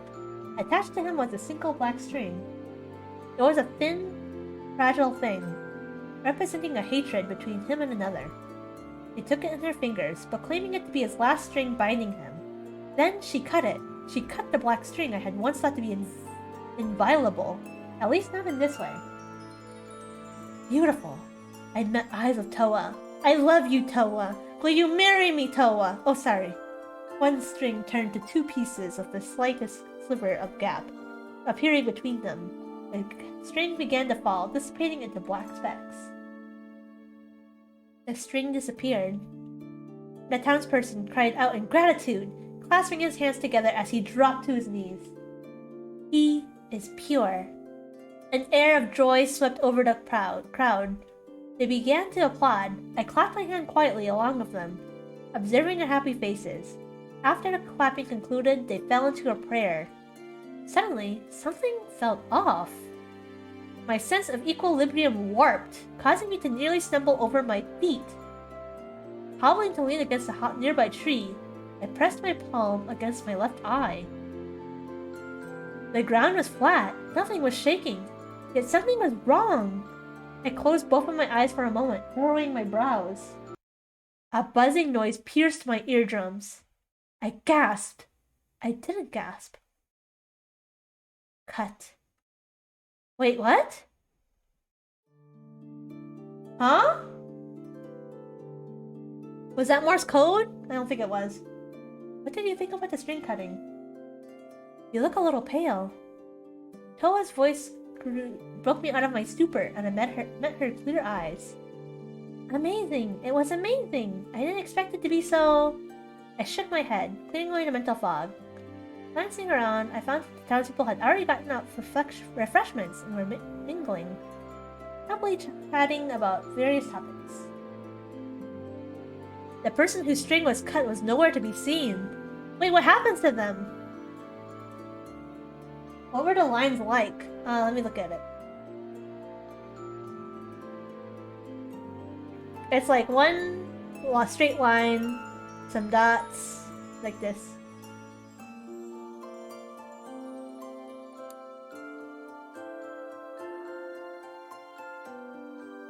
I think every time a line gets cut, we get a weird sound in our ears. They usually go talk to Keeper after purification. It says hell? Help? Oh, you actually know it? Maybe? There's another purification happening tomorrow. Today's was a black string. Hatred. Oh, translator. Interesting. We saw the same thing. Black. Hatred. These thin lines that linked people. She saw and cut, and the color in her eyes was the same as mine. Actually, I can also see them. I didn't know what overcame me. I hadn't told anyone of my sight since childhood. Having long grown past the age of speaking of imaginations was still considered the norm. Alright, Maya, I'm gonna finish up here soon. I'll let you know if we find out anything else. Good luck afraid! Yeah, we'll talk later, no worries. Have fun! Get those clears. I hadn't even told Shoko, and she was my mentor. It was because of this girl. It was because this girl also had the same madness as me. I had a feeling. What do you see? How do you see it? I just see the black strings. They're of varying thicknesses and transparencies, but in the end, they're all just strings of hatred. It's convenient for my job as a detective. There are plenty of people who commit crimes who hold strong negative emotions toward the victims of their crimes. I reached out toward a black string in the air, and my fingers passed right through. However, I can't touch them, not like you can. I'd never even thought about it before. After all, I'd always thought that strings weren't meant to be cut. They're untouchable as human bonds should be, only affected by people's own thoughts. To me, it's really rather strange that you cut them. They're false, you said. You see more than just black strings, right? Not just hatred, but other emotions? Yes. Then why do you cut the kinder feelings too? It's freedom. Everyone is happy when I cut their strings. Turning her head, she seemed to look around for someone. Amidst the crowd of townspeople, her target was not here. Her sister was not here. Then she refocused on me. Oh my gosh, you were eating dinner this whole time? I mean, you were cooking, and then you were eating dinner. Did you enjoy it, Miski? What does getting your string cut feel like? Ella fiddled with her watch while thinking. Good. Would you like me to cut a string? I paused for a moment to contemplate.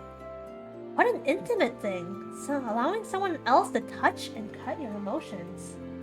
I slowly nodded. I have to finish up first. She started to walk away. You can follow. Ooh, we're in the shrine! Toa led me inside the shrine building. Slipping off our shoes at the entrance, we made our way to a room with an altar. She retrieved a matchbox, striking it twice to create a flame, and relit the candles in the altar. The flame wobbled, a haze drifting up the altar. The air danced of colors, lit by a tiny minuscule fire atop an austere candle. I breathed in a sweet scent. Kneeling before the altar, she prayed. Her eyes were closed and her hands together. She silently communicated to her god. As she did, the candlelight seemed to grow brighter and stabilize. The haze disappeared. She stood up, returning to my side. What's the candle scent?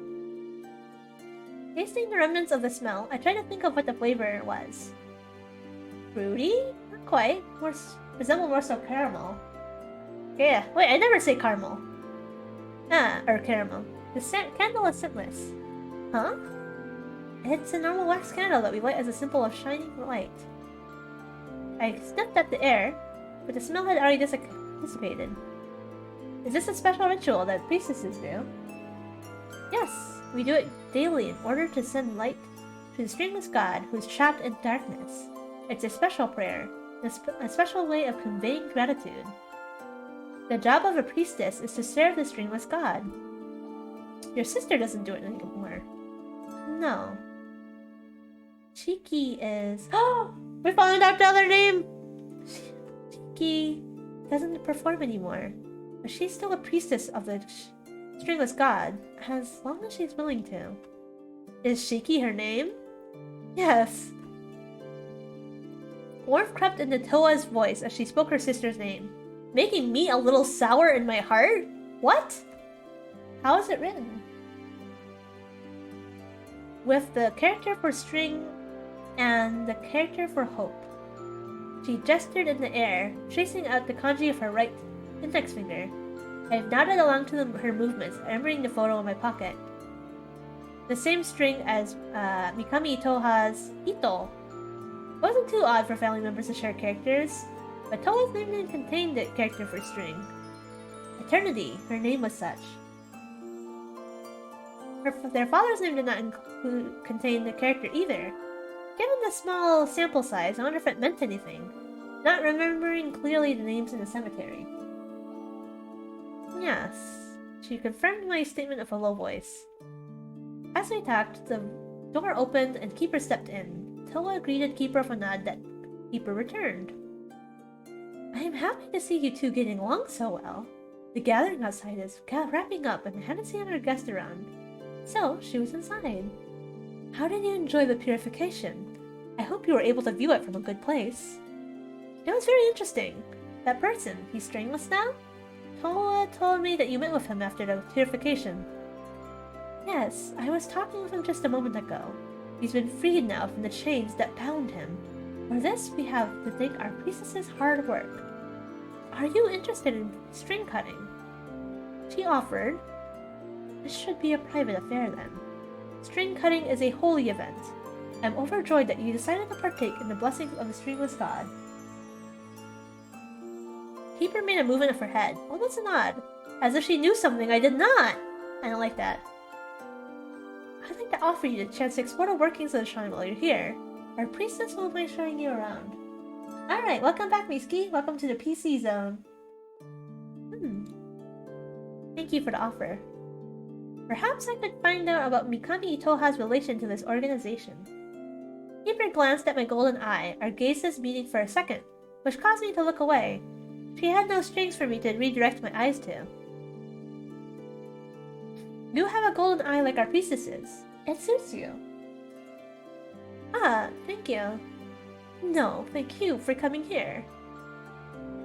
I'll take my leave now to give you two privacy, but please do take your time. The first cutting is very special, and I hope you will enjoy it. No one will come in until you finish.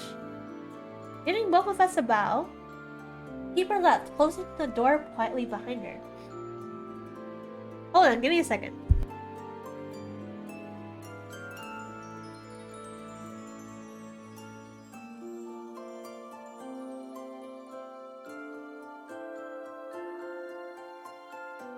Alright. Ah, okay.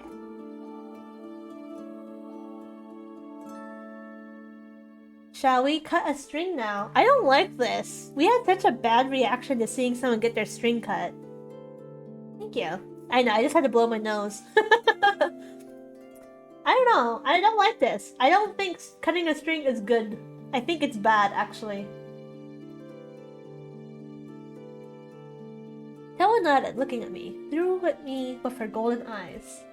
She ran her hands through the air. The strings that I could see swayed, dancing to her slender fingers. Could you cut a black one? I'd like to see what happens. Which one would you like?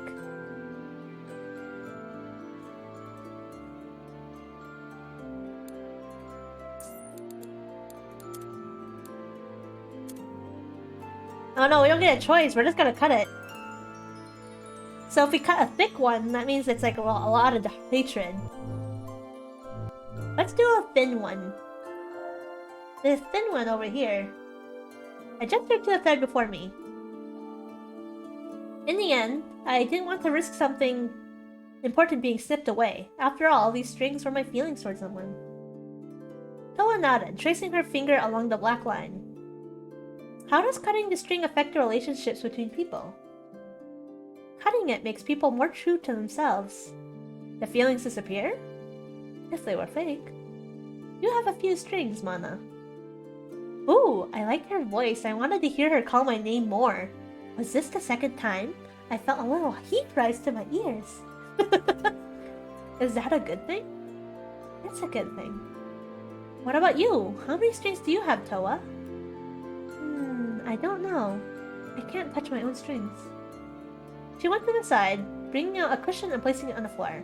Returning to me, she led me over and motioned downward. You should sit. I sat. The light on the altar seemed to flicker. Toa took the string between her fingers.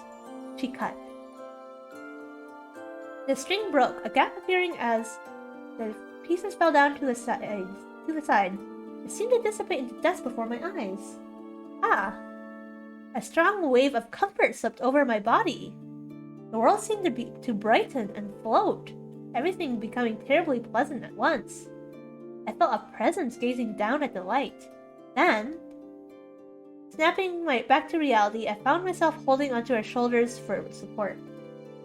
How are you feeling? Her voice reached my ears as a murmur. Good. She smelled soft, and her touch was gentle, but reserved, that she was hesitant to hurt me by accident. Even so, she helped me up. Noah's presence tempered the intensity that had struck me upon the cutting of the string. I couldn't help but wonder, did the stringless god exist? I could tell people why people like this. The rest of the day went by with a blur. Before I knew it, I returned to my inn. Alright. I don't know if it's a good time to stop, but we'll just stop right here.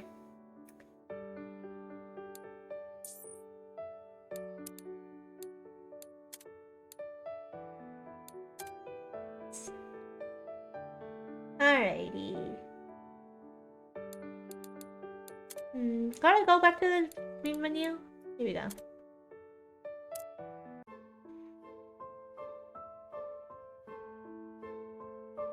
Alrighty.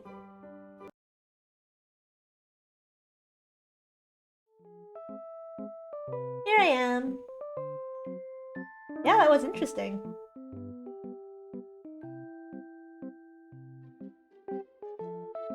Sorry for lurking a lot. Oh my gosh, no worries.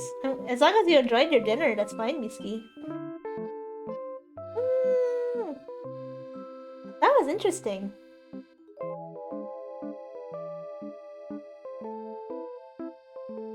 I'm trying to think about it.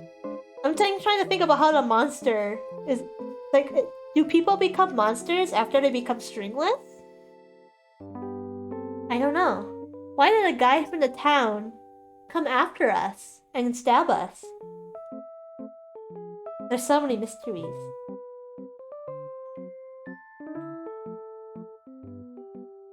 Oh yeah. Maybe. Yeah. I don't think I'll find out. I wasn't sure how long this game was going to take, but we played for about a couple hours. We got one ending, but that was a dead end ending where I got stabbed. But we found out there's a body underneath the shrine, so that's good. Yeah, I think I'll definitely continue playing this on Thursday, and maybe we'll get like a solid ending then. I want to go back to The World Ends With You, but that's okay to put it on the back burner for now. It's kind of fun to play a scary game. That's good to have bodies underneath the shrine. Did I say that? Yeah, I probably, yeah. Did I say that? Yeah, I did actually. Whoops. I mean, it's good that we found out there's a body underneath the shrine.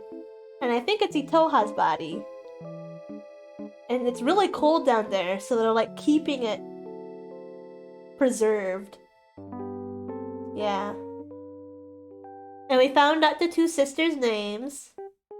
We have Toa for eternity and Shiki for string and hope, I believe. Yeah.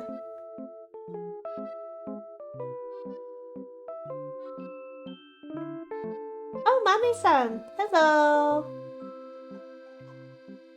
I'm glad you enjoyed it! And thank you for coming!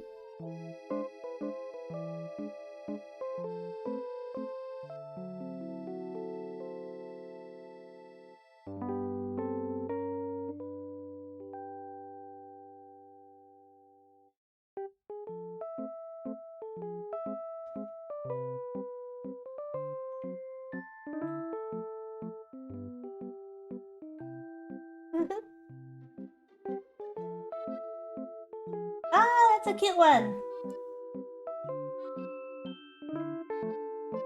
Oh, that's a good question, Miski. I do have a couple other games I was interested in playing. I think they're shorter. I think the one I decided to start with was the longest one. I think they said they wrote like 45,000 words. It's like a novel. Man, maybe I'll play them next week too. For Halloween week. Even though Halloween's on Monday. I could continue playing some VN jams. I like visual novels. It's a lot of reading, but it's fun.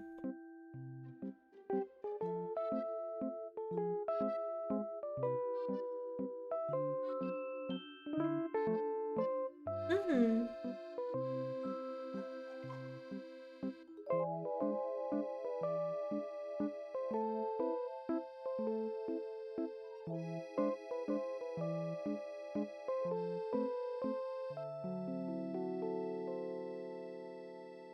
Well, I guess I will be going now. I'm a little sleepy.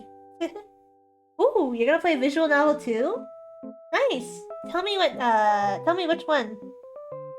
On Discord later. I'm feeling a little sleepy now, so I think I'll unstream now. But thank you for everyone for coming. Thank you, Mame-san, for saying hi. It's nice to see you. I'm glad you could make it. But yeah, Miski, you can tell me which one you're thinking of playing. Exciting! I love spooky games.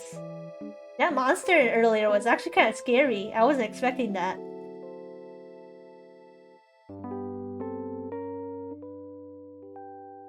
Yep, thank you! I hope everyone has a good night.